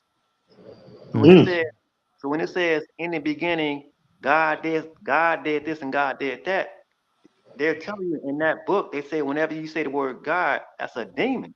Yeah, it's a plurality. Hey, Ganassi, where you from, man? I'm from Chicago. Yeah, we talked before in the past, man. Oh, yeah. You went by Truth Seeker back in the day. Oh, yeah. Oh, man. Yeah, we talked back in the day, remember? Man, this was years ago.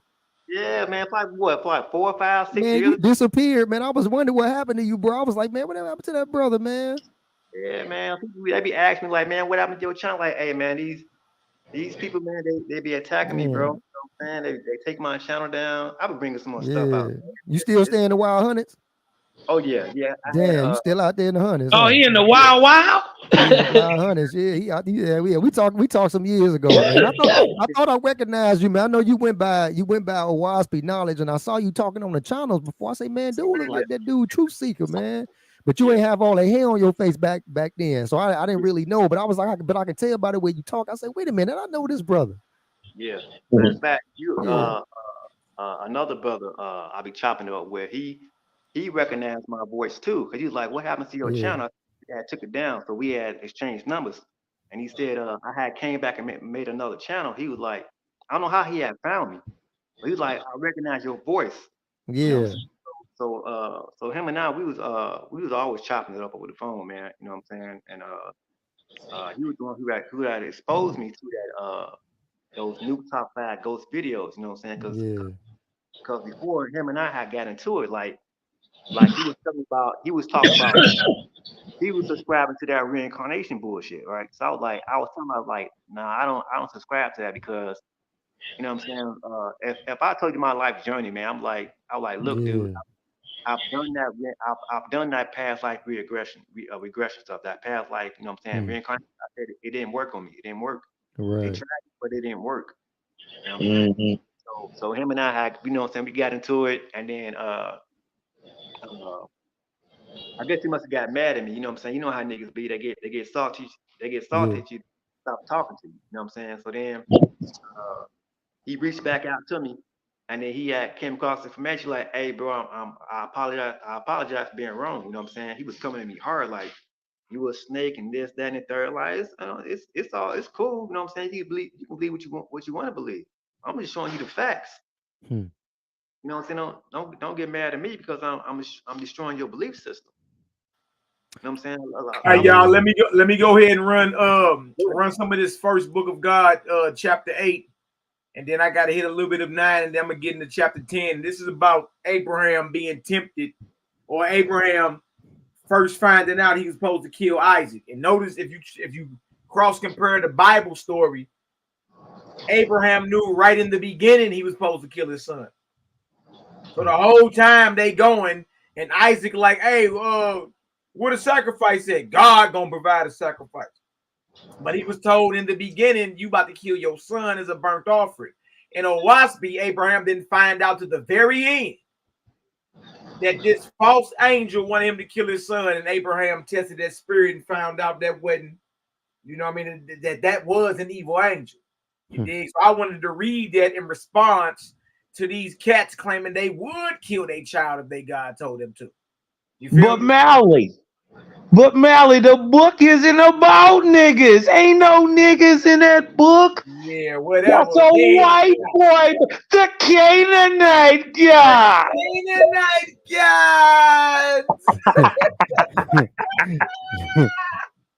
Hell no. The Canaanite guy. Canaanite. Oh man.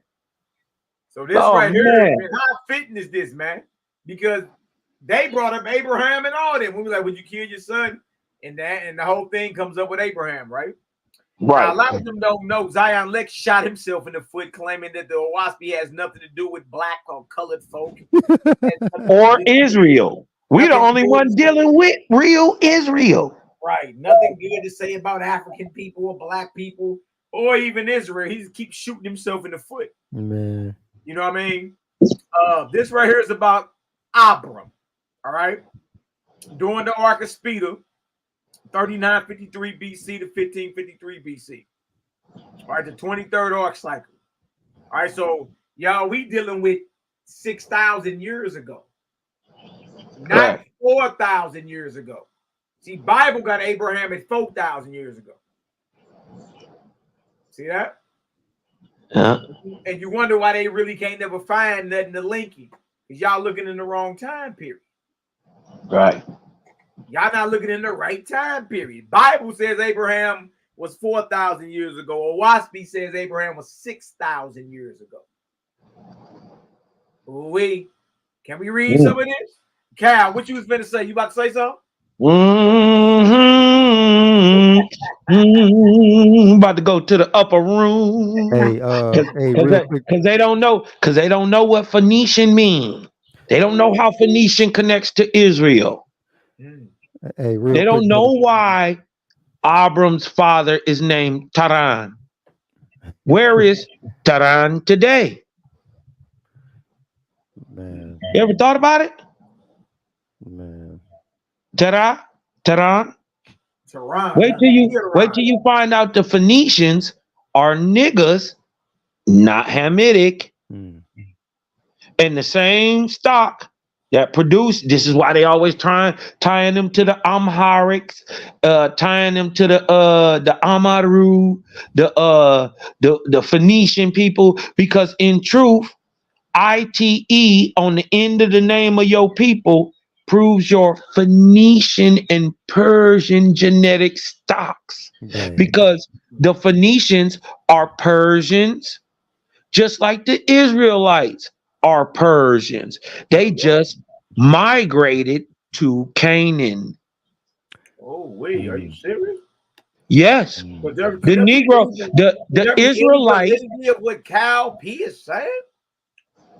Look at the Persian. Look at love. He ain't over there in Persia today. Not that nigga. Where he at? When you really go over there and you go look at that blonde hair and that beard on that black man. Yeah, right there. That's yellow and white. Showing iron genetic. Don't let it fool you. The Negro is not Hamitic. Abraham stock, y'all. Listen, Abraham stock is the Negro of the East. They are the fully admixed people. With all that. They got to get a nigga, you gotta mix everybody. Look at that. Neat niggas here on this wall, boy. Guess what? There's only one other people in the world today that is like the stock of Israel. Jaja say, I kept these niggas on purpose. They copper color, brown, generally tall and well built, pretty like the Ions. So that means they symmetrical, right? That means they fast and they strong. But they are high-raised spiritual people. And they got copper color skin and long black coarse nigga hair. They are the same shit that the Phoenician is. They the same shit that the Israelite is. They are the same shit that the ancient Persian is, and that is Ahuan. The ancient large Negroidal people. Did the Ahuan go on to produce pale Ahuans? Yes, just like the modern Gan, who started off black as the Angui, produces a pale Gan today. Damn. Look, hey, Mally, real quick, I gotta sign off, man. I just want to say love and light to you, brothers, man. Much love to you all. Okay, brother. Love and light to you, Daryl Cosmine. Daryl Cosmine got a debate coming up October the 14th. Make sure y'all be in the building. Yeah. It's gonna be epic. He gonna Yeah, let that's off a gonna be megaton light bomb over there. that's gonna be an epic one. Just one last thing I wanted to say before Malachi proceeds to read. Listen, y'all. Listen to what Malachi about to reveal right here. Y'all about to learn that when God steps away, he steps away to test you, to see what you learn. Okay. So that being said, when the sun go down, it's time to turn the lights on in the house. You dig what I'm talking about? I'll see you brother soon, man. All right, Peace. Doug, salute. All right. Peace to the Peace God, out. bro. Peace. All right, Yeah, y'all, get into that, bro. let's read some of this real quick. Yeah. Let's read some of this. This is about Abram, and this is for any of you mealy mouth Negroes claiming you would kill your child. You know what I mean? Let us learn you something real quick, little joker. Chapter 8, first book of God, the first Phoenician Bible.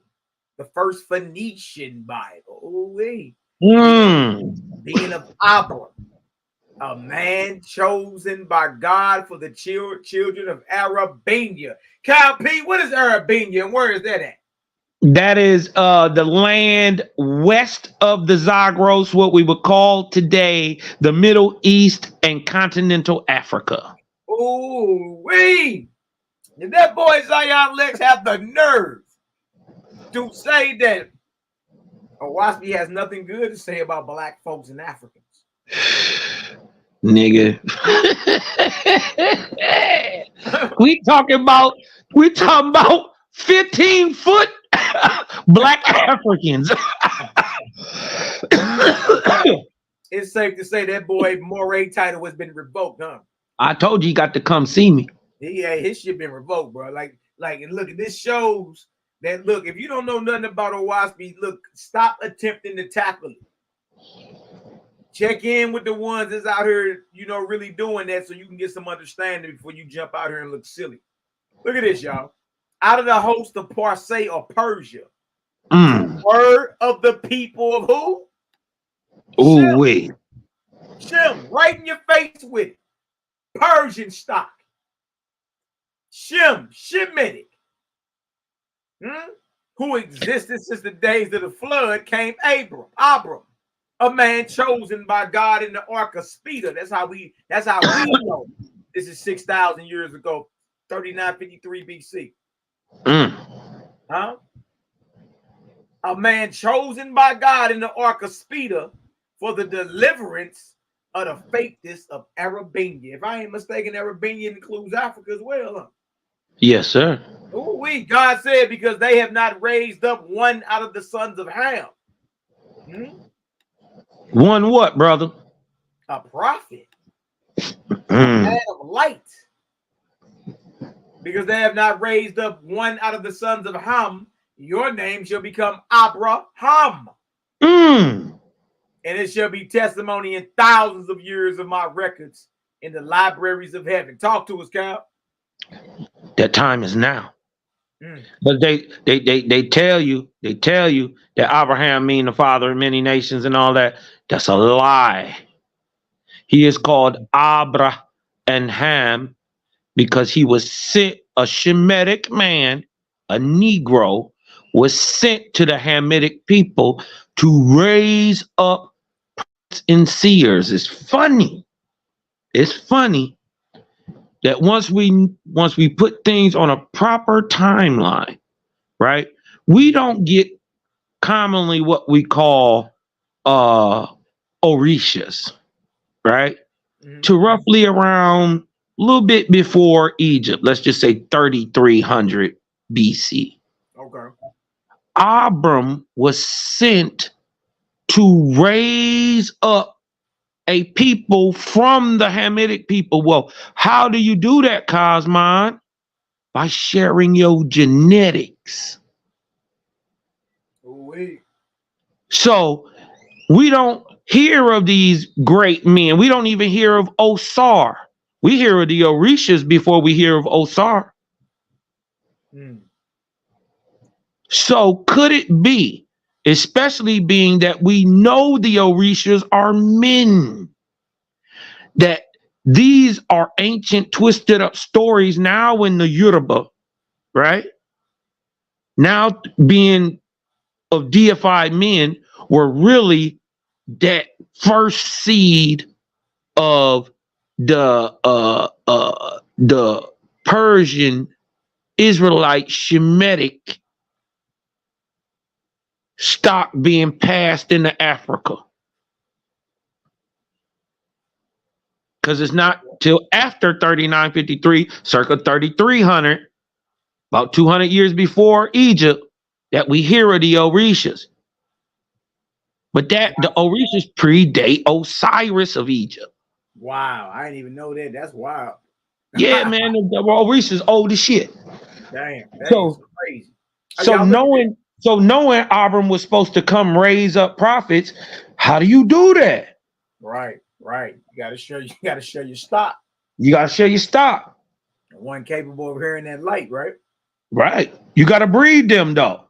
And then you got angels who are Louis, spiritual geneticists working and inspiring mortals to come together so that 7, 8 generations, or my bad, 6 generations down the line, you know what I mean? One could be born who could hear and receive the light.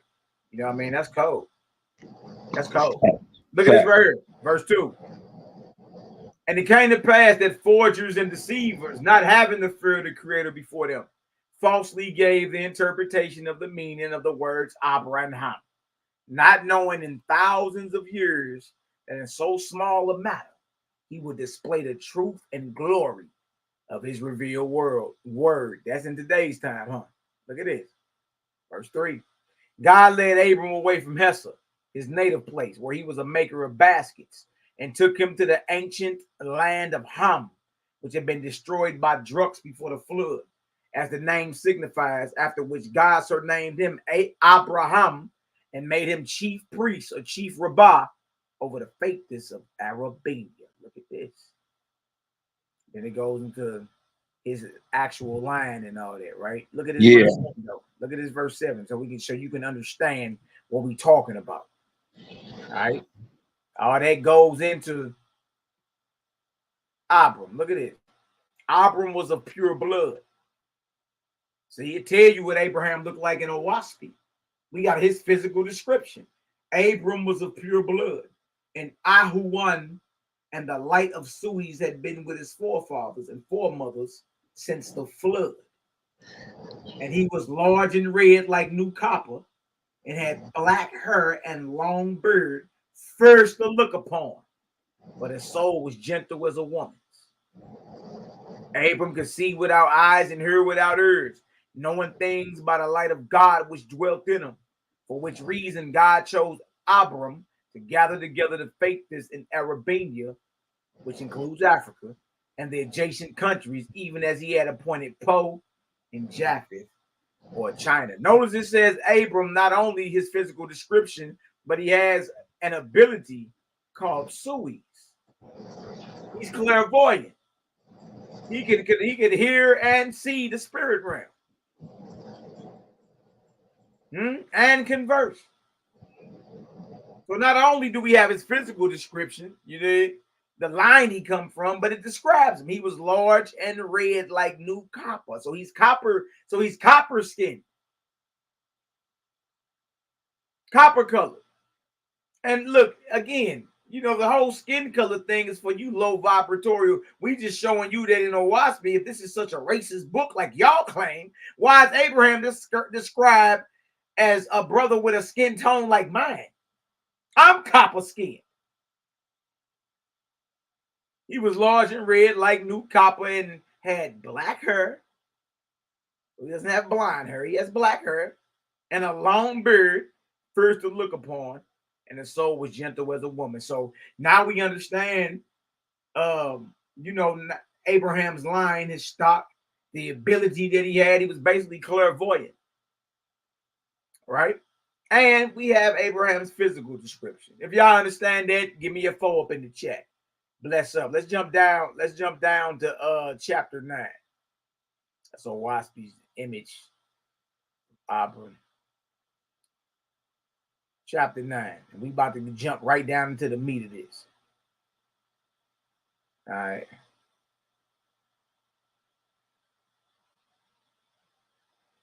I'm gonna start around verse 4. We're gonna jump around just a little bit. All right. It's chapter 9 and 4. Now it came to pass in the early days of Abraham, he told his brothers that the light and power of God were with him. And though others believed in Abraham, yet Lot, Abram's brother, and Lot, Abram's nephew, did not believe in Abraham, saying of him he was born naturally, and is wise, because of his own judgment. God said to Abraham, behold, it is an easy matter to commune or talk with spirits, but to judge righteously regarding them is not so easy. Y'all hear that? It's an easy thing to have spirit communion. Everybody's talking to spirit these days. But to judge righteously, to discern righteously concerning these spirits you're talking with, that ain't necessarily as easy as you think. See that? Mm-hmm. Look at this. For which reason you and your wife and 100 picked men shall go and visit Sodom and Gomorrah in the valley of Siddim. And Abraham and his people went as commanded by God and visited the cities of Sodom and Gomorrah. And God spoke privately to Abraham, saying, I will destroy these cities, for they are like hells for evil spirits. But Lot the elder and younger shall escape for your sake. We'll jump down when they coming out of here. I'm jump down to verse 10. Look at this. Now, after Abraham and his people had returned to Jireh, his camp, and it was night, God said to Abraham, be steadfast. Y'all meaning stand on it. Be strong in your conviction, right? Be steadfast and show your people so that they may understand my words. And while they were still praying before the altar, God withdrew from Abraham. Y'all see this? That's what Daryl was just talking about. God withdrew from Abraham and allowed the evil angels who have followed them from Sodom and Gomorrah to draw near the altar. And one of the angels clothed himself in a great light and adorned with sparkling gems and a crown. And he appeared so all the multitude of people could look upon him. So this evil angel comes. He don't come, in pantyhose, red pantyhose with a pitchfork smoking a GPC. He could come decked out, blanket. Right. Shining in light. Right. With wings. Like everything you lust after. Yeah, with wings and music playing, and you dig what I'm talking about? 70 virgins in the background. He got and all the goat milk you can drink, boy. Yeah, you dig what I'm talking about? all the sweet savor you can inhale, straight barbecue. You hear me? Hey, you man, dig that's what I'm wild saying? though. But notice, God told Abraham before he withdrew from him, hey, stand on it, be steadfast, so your people can understand what this is about. You understand? And this is, I want the faithists to know this is why I asked them the question, right? Would you kill your child if an angel came in light and pomp and glory? You dig what I'm talking about? Just like you think it should. If it came and asked for the life of your son, would you kill your son? This is why I asked them that, because it's to demonstrate the proof of OWASP that they don't know how to judge between a good spirit and a bad spirit. Jehovah just said it's easy to talk to them. It's hard to judge and discern between them. How do you discern between them? First of all, you don't be scared of them. Secondly, you listen. Right. Judge it. Weigh what they're saying. And if it's some bullshit, say, nah, nigga, you told me, you told me don't lie. Right. Now you telling me to go over here and lie? Nah, cause Jehovah from the fountain that never errs, nigga. Show me you the creator. Yep. And this is what Abram is about to do. You feel me? Like, this is how you practically remember. WASP is a practical guidebook to the spirit life. This is how you practically test the spirit. And you can tell an angel flat out, look, get the fuck out of my way. Move. Right. Pump. No, I ain't with that. I don't agree with that. After all, y'all, they just What he gonna do, Mally? What he gonna start doing then? He gonna start threatening you. You will go to hell if you do not listen to Lord Cosmonian. Your chestnuts will be roasting for 1,000 years. So I do say. Leave him smelling his own breath and keep it pushing. And I need my 10% and my sweet savor right now, or it's going up. You dig what I'm talking about? That's how you got. That's how the guy doing them. Nah, that shit crazy, bro. Look at this. Abraham said, "Who are you?" See, he didn't get all weak in the knees. See, that's how you shoot right back in spirit. You can't be playing with these cats. Yeah. Who are you? And the spirit said, "I am your God, ruler of heaven and earth." Abraham said, "I am your servant. What may I do for you?" When the last time you talked to your God like that?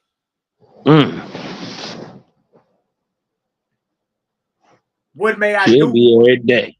And the spirit said, "You should take your only son Isaac and your hosts who were with you at Sodom and Gomorrah and go with me where I will lead you. For I have a great work for you." Notice, he just told him, take Isaac. In Bible, Genesis 22, he told Abraham right out the gate, wake that little nigga Isaac up. You finna go kill that nigga. Yeah. Abraham and Owaspi didn't know nothing about him killing his son to the end of this story. And that's when he checked the nigga. Like, no, I'm not finna kill my son. You see? The whole time in Bible, he knew. Can you imagine, boy, walking your son up to a guillotine? To an altar? And he got a million questions, because you know short leggers got all type of questions in life. Where we going? What time we gonna get there? Oh, sacrifice? What we sacrificing? And you know the whole time, nigga. Damn. Nah, bro, that hit different, don't it? Yeah. When I realized, Yeah, you know, Waspi, Abraham didn't know to the end. And as soon as he found out, he checked that shit. Oh, no, I'm not about to do that. yeah, nah. But in Bible, the whole time, he knew. Ooh, wait. Go back and read Genesis, the 22nd chapter. You won't get the verse 2 before Abraham told you about to go kill Isaac. Wake him up. You won't get the verse 2. That part. In her, he just was told to take Isaac and his host. Right? Look at Yeah, this. and he got the people with him too. Yeah. Look at this. Abraham said, "I will do whatever you put upon me to do." So in the morning, Abraham and his son Isaac and the host who had been with Abraham to Sodom and Gomorrah assembled together, and Abraham spoke, saying, "Where to, O God?" The Spirit answered, saying, "Take sticks and a firebrand, take sticks and a torch, and come to the summit of the hill over there, for you shall restore the rights of burnt offerings." Abraham told the people that God had said, so they began, and Isaac carried the bundle of willows to this basket makers use, saying, "This will light the Lord's pieces. But what will you burn for an offering, O Father?" And Abraham said, "God will provide." Remember, he still ain't been told it's Isaac you about to go ahead and burn as a burnt offering. Look at this. And when they ascended to the place, Abraham gathered logs and heaped them up, and Isaac placed the willows. Then the Spirit spoke, saying, "What shall a man love above all things in the world?" See, you may be asked this one day, or something like it. And Abraham said, "God." And the Spirit said, "For which reason you shall offer your only son Isaac as a burnt offering. And it shall be testimony before your people that you will obey God, even to the sacrifice of your own flesh and kin." Y'all don't forget that Abraham's real God withdrew from him and told him before he left, "Look, be steadfast." Remember what we've been going over. I mean, all this was to try him, to test him, to see if he would be on game. So this shouldn't even be hard when Cal asks you, "Would you kill your child if your God told you to?" Before My God wouldn't tell me that. Like, well, no, I'm not about to do that. Yeah. Any spirit coming to me telling me to kill anything ain't of the Creator. Can't be. You see? Look at this. Then the Spirit spoke, saying, "What shall a man love above all things in the world?" And Abraham said, "God." And the Spirit said, "For which reason you shall offer your only son Isaac as a burnt offering. And it should be a test." And y'all know a burnt offering means he got to chop his head off. And it shall be testimony before your people that you will obey God, even to the sacrifice of your own flesh and kin. What did Abraham do? Did he say, yes, master? Did he get weak in the knees? Look at these. Abraham said, show me that you are God. Show me. Prove to me. Right. That you my God. So that I may not err. For I have been commanded not to kill. Nigga, you commanded me not to kill. If you my God, then you commanded me not to kill. You gotta show me who you talking about. Just like Abram was able to get down on this spirit, you can too, fakers. You can too, it seems, Nazarenes. You better get down on these false gods, pump faking like they your maker. Right. Before you be worming on your belly, you better know how to handle up. If you gonna handle, look, if you gonna war, handle properly. You got an example right here. You gotta show me that. They always told us we was fighting against spirits and principalities too. That's right. So this is a spiritual war. Come on, man. You gotta show me that. And every last one of you brothers and sisters got the authority to check them spirits when they come hollering at you. Tell them flat out, who is you? Who sent you? What you got for me? No, I don't agree with that. I rebuke that reality. Matter of fact, I render you powerless coming against me. And I expose you to the light of our heavenly creator. I expose you to the light of YAH'KI. But you have no power over me. You see? You gotta talk to them cats just like you talk to somebody who was trying to break into your crib or sell you something hot they just stole. Get off my porch with them hot TVs. That's how you gotta be with them spirits. Get out my mind with that. I ain't supposed to be doing that. Right. You see, remember, YHWH'S is a practical guidebook. Every last one of us can put this into practice. Because every last one of us battle dark spirits every day. You better be out here bussing. You better be out here handling up. This shit ain't just about reading, y'all. You better be applying what you read. Don't mean nothing if you ain't applied it. And look what this spirit did when Abram checked him. Look what it did. And the spirit departed away from Abraham, perceiving that he knew the higher law. The higher law, what, y'all? No flesh and no spilling of flesh and blood. No killing flesh and no spilling blood. No warfare. Whether it's sacrificing or whether it's warfare. The higher law of no killing. The higher law of no shedding of blood. So that spirit who was pump faking like it was Abraham's God, he had to leave Abraham after that. He had to get up out of there because he understood that Abraham knew the higher law of not killing, not shedding blood, no murder. And guess what that spirit gonna do with you? Get the hell up out of there. He gonna tuck his tail and go somewhere else and lick his wounds. Because he ran up on somebody that really do this. No, you really bust your gun. It's one thing to be posing with it, but it's another thing to put that deal into action. See, if you just read and you're just so hype about, oh, I'm talking to spirit. Look, you better know how to bust your gun around here. You better be putting that strap to use in this spiritual walk you in. Because what happened to our father, Abram, can happen to every last one of us. Easy. Easy. You dig? So look right here. It says, perceiving that he knew the higher law, and Isaac was grieved at heart. Isaac wanted to see a sacrifice, not knowing, boy, it was about to be you. For he desired to witness what a sacrifice was. And the people that was with Abraham, seeing a ram near at hand, went and caught it and slaughtered it and sprinkled the blood on the sacrifice. And they lit the fire, roasted the flesh, then took it and gave it to the poor. They ain't even eat it, but they still went and did a sacrifice because Isaac wanted to see something. Ain't that crazy? Fed the poor with. Look at it. And Abraham called the place Jehovah Jireh, and they returned to the camp.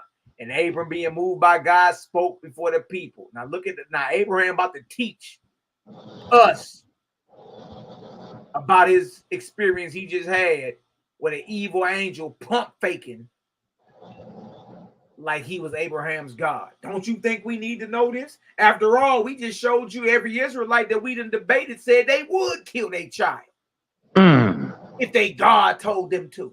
So what kind of God they dealing with? An evil angel. Didn't the evil angel just tell Abraham, kill your child? They not dealing with the Most High Creator. They only think that. Polar tink tink. Polar tink tink just can't get right. Now Abraham is about to take this experience he had and use it as a teaching moment. Now we got your attention now, don't we? Abraham checked that spirit when that spirit came at him sideways about murder. All them cows said they would murder. They told you Abraham was a murderer in the Bible. He went to war and he did all this killing. And don't it feel good? Don't it feel good to see your ancestor wasn't one of them niggas?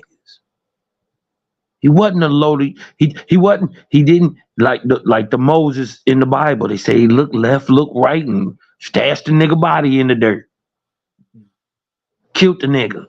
You dig what I'm talking about? Don't it feel good to know that's a lie? That's what I'm saying, bro. It's a lie. This is wonderful. Go ahead, bro. Oh wait. Watch this. Now watch how he about to teach this thing, y'all. Abraham said, "This testimony I declare to you regarding which your own brethren are witnesses, that even the chosen of God can be deceived by who? Evil angels."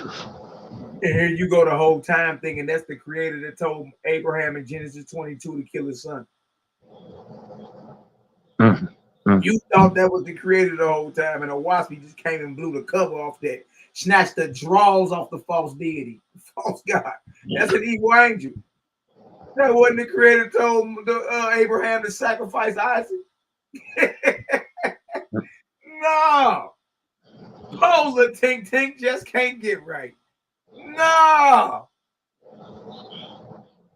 Even the chosen of God can be deceived by evil angels, for they, the evil angels, can take any name and form. That's why we ain't tripping off. We ain't quibbling over names, y'all. How you say it, YHWH'S or Jehovah or Jehovah? Look, yeah. All you little niggas trying to sound cute. What we know that you don't know?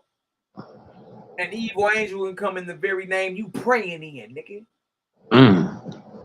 An evil angel will come in the very name of the very God you praying to.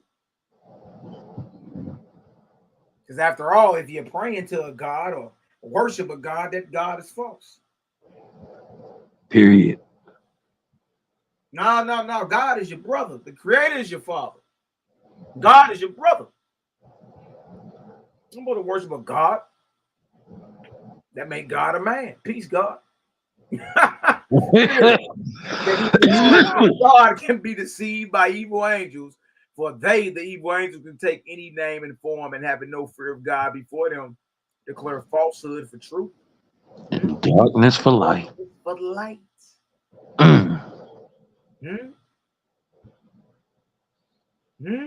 Y'all see this? You can be deceived. Now, who are running around here talking they the chosen of God? That's how a wasp be so cold to me. Because I'm like, good night. This is the story of Abraham about the sacrifice of Isaac. He checks the evil angel, pump faking like it's his God. The evil angel departs, receiving he know the higher law, and he come back and say, even the chosen of God, which would be his seed according to biblical narrative, which would be the Israelites according to the biblical narrative. So even the Israelites can be deceived by evil angels. Well, who the hell is that told Abraham to kill his son in Bible?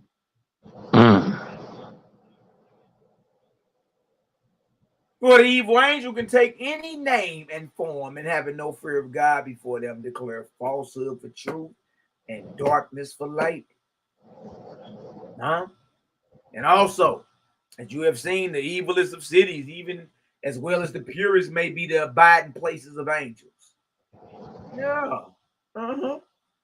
For which reason you shall not seek signs and miracles. Stop looking for a magician. Stop looking for miracles, for these may be from evil spirits. Didn't know that, did you? You just thought men who were speaking in tongues. I should have bought a Honda. Jamba bandam bandam bandam. He was talking to Holy Ghost. Only them niggas.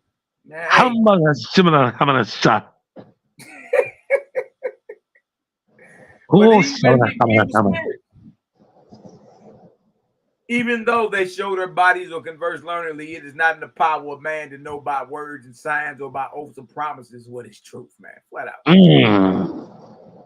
But the Father has created one thing besides, which is his own light, for which reason be believing toward men and angels. And when they teach you according to the Creator, which is life to all, pay attention, y'all. This is Abraham teaching after he had his experience about a false God pump faking like it was his God about sacrificing his son. So now he's letting you know when you having these spiritual communions, how you can understand if you're dealing with Creator or you dealing with the false deities. Pay attention. Look at this.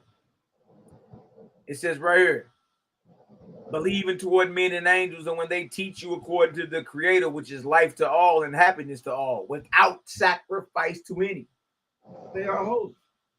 If man or angel says, visit the sick and administer to the distressed, follow his advice, for it is of the Father.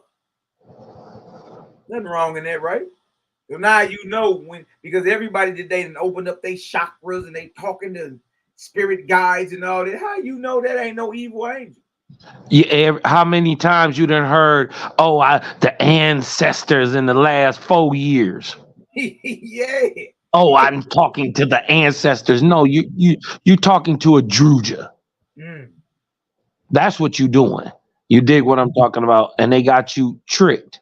And you think you sharper than you is. But have you tested the spirit? How? What's the process? Show us. We learning that tonight though. See? Yeah, I'm saying, look, watch me here now. You dig? Now the people coming to learn. Like, okay, let me see what's in here then. See this? It's here now. Yo, new. Got a couple Porsche trucks, couple old school. It's over with. If man or angel says, visit the sick and administer to the distressed, follow his advice, for it is of the Father.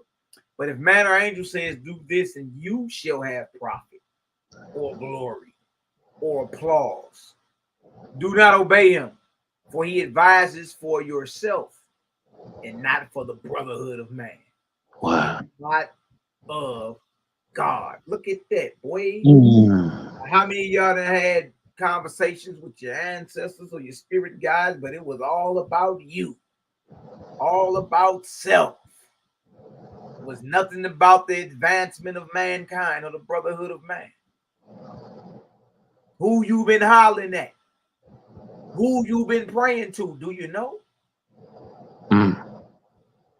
Yeah, that part. Look at it.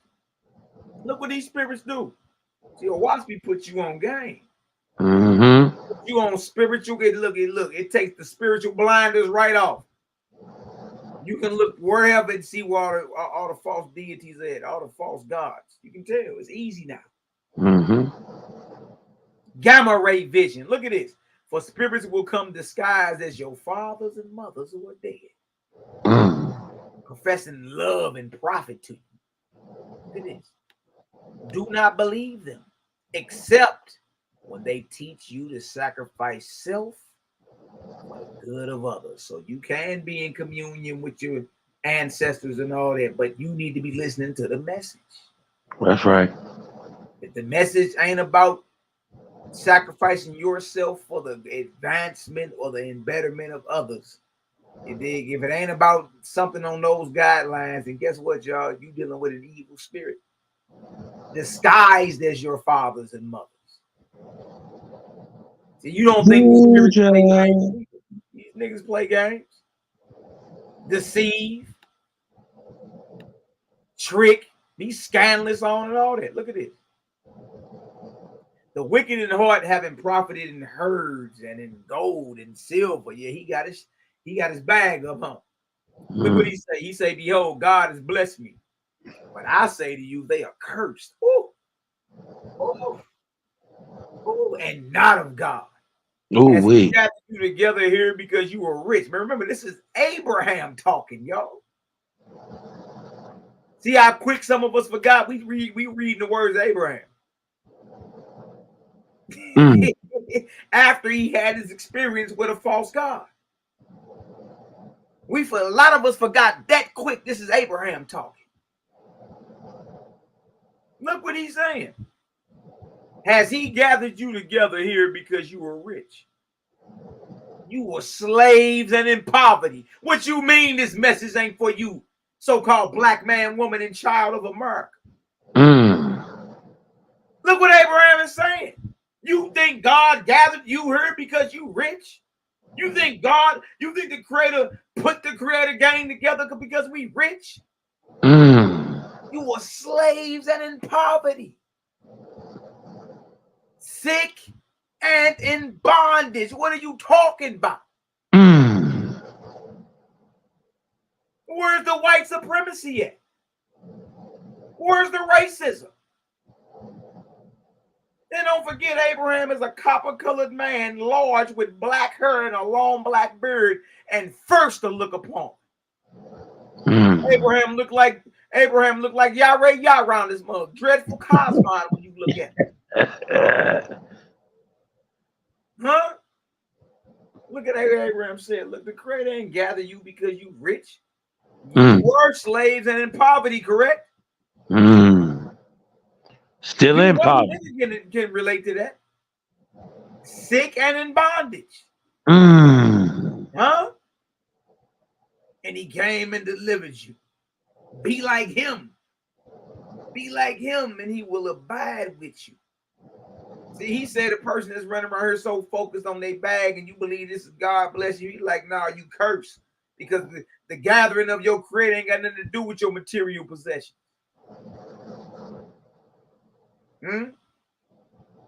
Ask you who you are and you reply with a job. I'm a sanitation engineer. Boy, you collect trash. No, you everything except a son or a daughter of the creator.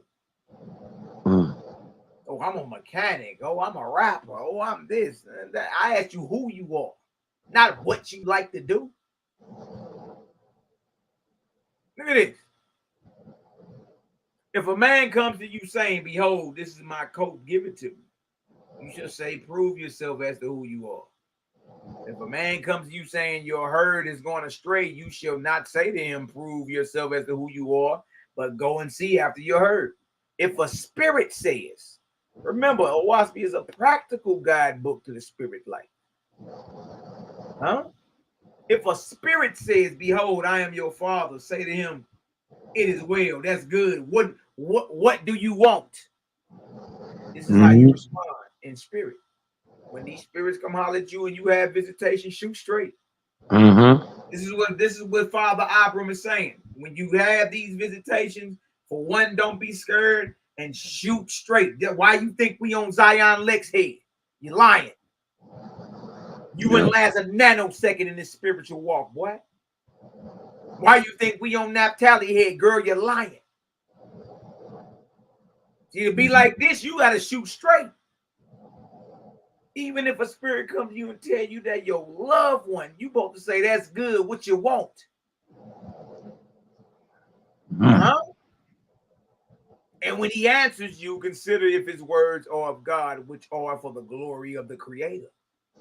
And if his words are not of God, you should challenge him to prove himself. You got to prove that to me.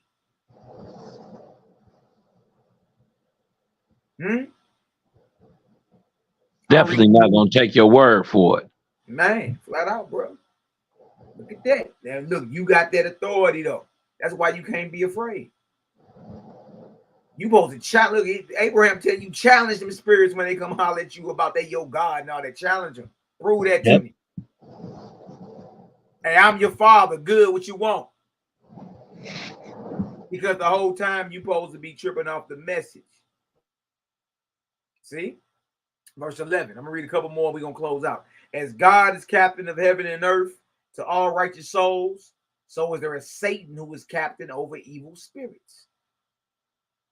And to the extent that the king's peoples do not have faith in the Father, so do their souls fall prey to Satan and his host. Yeah, man. Tap on in with the creator, man. Creator gang out here. Look at this last verse. Look at this last verse. Yet neither shall man flatter himself by saying, behold, I have joined the faithless. And the faith is of who? And this is Abraham talking. Israelites. What you mean this ain't got nothing to do with Israel? Yourself in the foot, Zion Lex, and all you other so-called Israelites claiming what we bringing out ain't got nothing to do with Israel. What that say right there, Kyle? It said the only Israelites are the faithless. Exactly.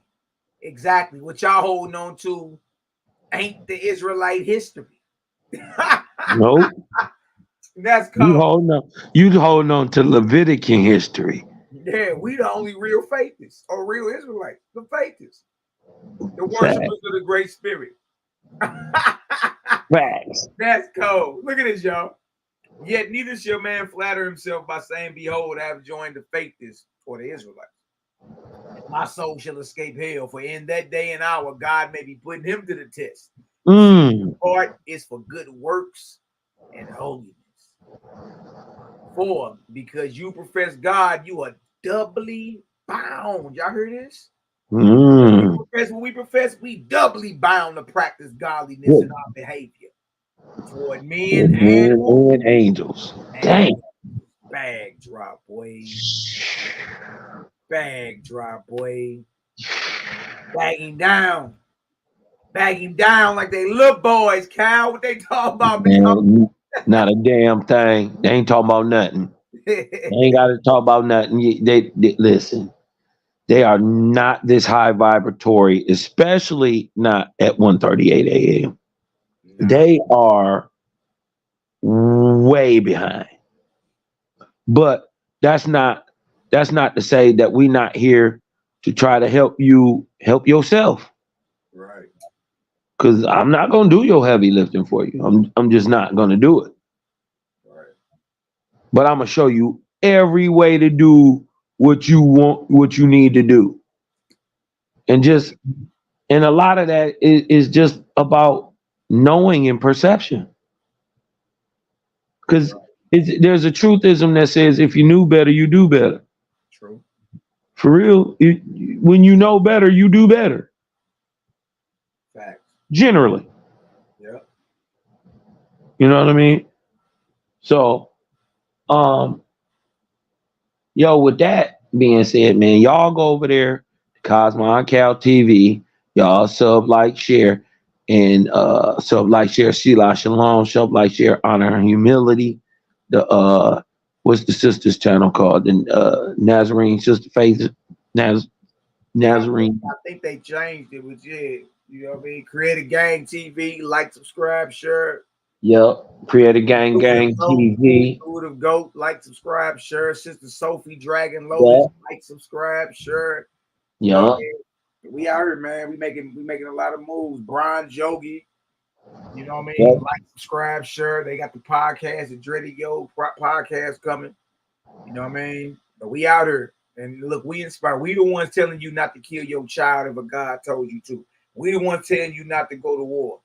We the ones to tell you love your neighbors yourself and raise them up in works of righteousness. And that's how you continue to resurrect and rise through and get your spiritual grade up. We the ones telling you that. We ain't the ones telling you that's the God I serve who will have me offer my child as a burnt offering. You just found out tonight that the God that told Abraham to do that is an evil angel. And then realize we not talking about God. No. We never talk about God. We don't give a damn about God. We expose the gods. We talking about creator. That's right. We're never boosting the gods. So if a God ever boosts himself, if he ever asks for praise, if he ever threatens you for any reason, if he tells you you must fear him for any reason, or he makes a claim, man, make him prove it. You know? It's a challenge. It's a challenge him and make him prove. Yeah. Yeah. Show me. Said Say, earlier, show so me. powerful because you was like, you can't be afraid. You know what I mean? And that makes sense because you supposed to be challenging these spirits when they come and holler at you. And you supposed to be shooting straight, so you can't be no liar. Right. Can't be no liar. So niggas like Zion, Lex, Naphtali, and all these cats, man, that's out there committing suicide with their own source. Not keeping it solid, making stuff up that's not even in there. Boy, did you see that was about President Lincoln had a letter from the bishop? Did you see that shit? I'm like, what the hell, man? Like, listen, it didn't even have nothing to do with JBN. That's the crazy part.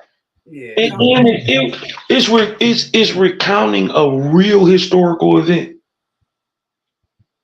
You think what I'm talking about? That ain't got nothing to do with JBN. Come on, bro. That was, bro. Look, that was so disingenuous. I'm like, look, you gotta lay your moray title down now. Look, Zion, Lion, Lex. Man, Lion's a liar. Nigga, you lying. You straight lying, bro. And you kept going afterwards. You kept throwing up your little videos. And, you're holding up the book like you had read it. Oh, I got the book in 4 days, and when I read it, look what I found inside nectar. I found the Canaanite God. The Canaanite God. Canaanite. You know, it's always a pleasure chopping it up with you, big homie. All the time, my guy. Hey, man, I love y'all, man. Listen, share the videos. Yeah. Like, go on your platforms and share them. You know what I mean? That's the way they get out there. That's the way people hear it and, you know, like it and thumb it up. It don't cost you nothing. And we not asking for nothing. So, you dig what I'm saying, man? Just support and, you know, so like, share, man. If you got a Facebook, it should be shared that many times on Facebook. Flat out. You do what I'm talking about. You got IG, TikTok. You do what I'm talking about. It don't take nothing but a couple seconds. You can share it with 100 people on Facebook. Just scroll down and hit everybody you can. Bing, bing, bing, bing, bing. Yep. At least share it once. Share it on your timeline. You know what I mean? Because you know that helps with the algorithm. Absolutely. And it helps because you never know who watching. Exactly, bro. Never know. Well, you know. Give me a one up in the chat. If y'all seen clearly that Zion Lex committed suicide with his own source. Man. Give me a one. I guess we should be pseudo killers now. Yeah. Give me a one up in the chat if you seen objectively. Right? I didn't read nothing into the text, y'all. You seen objectively that Zion Lex committed suicide with his own source. That in the debate, when it finally comes out, y'all gonna see Zion Lex read that. He want to say the author of a WASPI Bible is saying this, and when we went in there and read that, that is a letter that Abraham Lincoln had from a white evangelical bishop who believed that slavery was ordained as a divine institution of God, and that the black man will be in perpetual bondage to the white race. But that was not JBN, the compiler and author of OWASP. Huh? It's in the book. He called the Fort Sumter. It's a letter that Abraham Lincoln had from a pro-slave owning white evangelical servant of biblical God. Dang. Wish you could have dropped the bomb on that. Ball game. That needed a That's body what you don't bag. want to talk about. That's the sentiments of a devotee to biblical God. Dang. Oh, okay. That part. That part. That's right. I ain't no way eat red nor watch me in 4 days. But y'all about to get up out of here too. Y'all try to get y'all some rest, man. Love and light. I'm about to kick on back. Tomorrow's Friday. So I'm gonna try to. I ain't no try. Finish the week strong. That's right. Y'all be great and marvelous tomorrow, man. Be great, be marvelous, be dangerous. But going out there in the love and light of the Creator. You understand, and do a mighty and marvelous work. You feel me? It don't cost nothing, and you feel a whole lot better, and you're getting a higher spiritual grade. You feel me? Cosmon, you got any last words, my brother? Breathe in. Let the light in. Cosmon, man, and I'm out. I'm out. Bless her.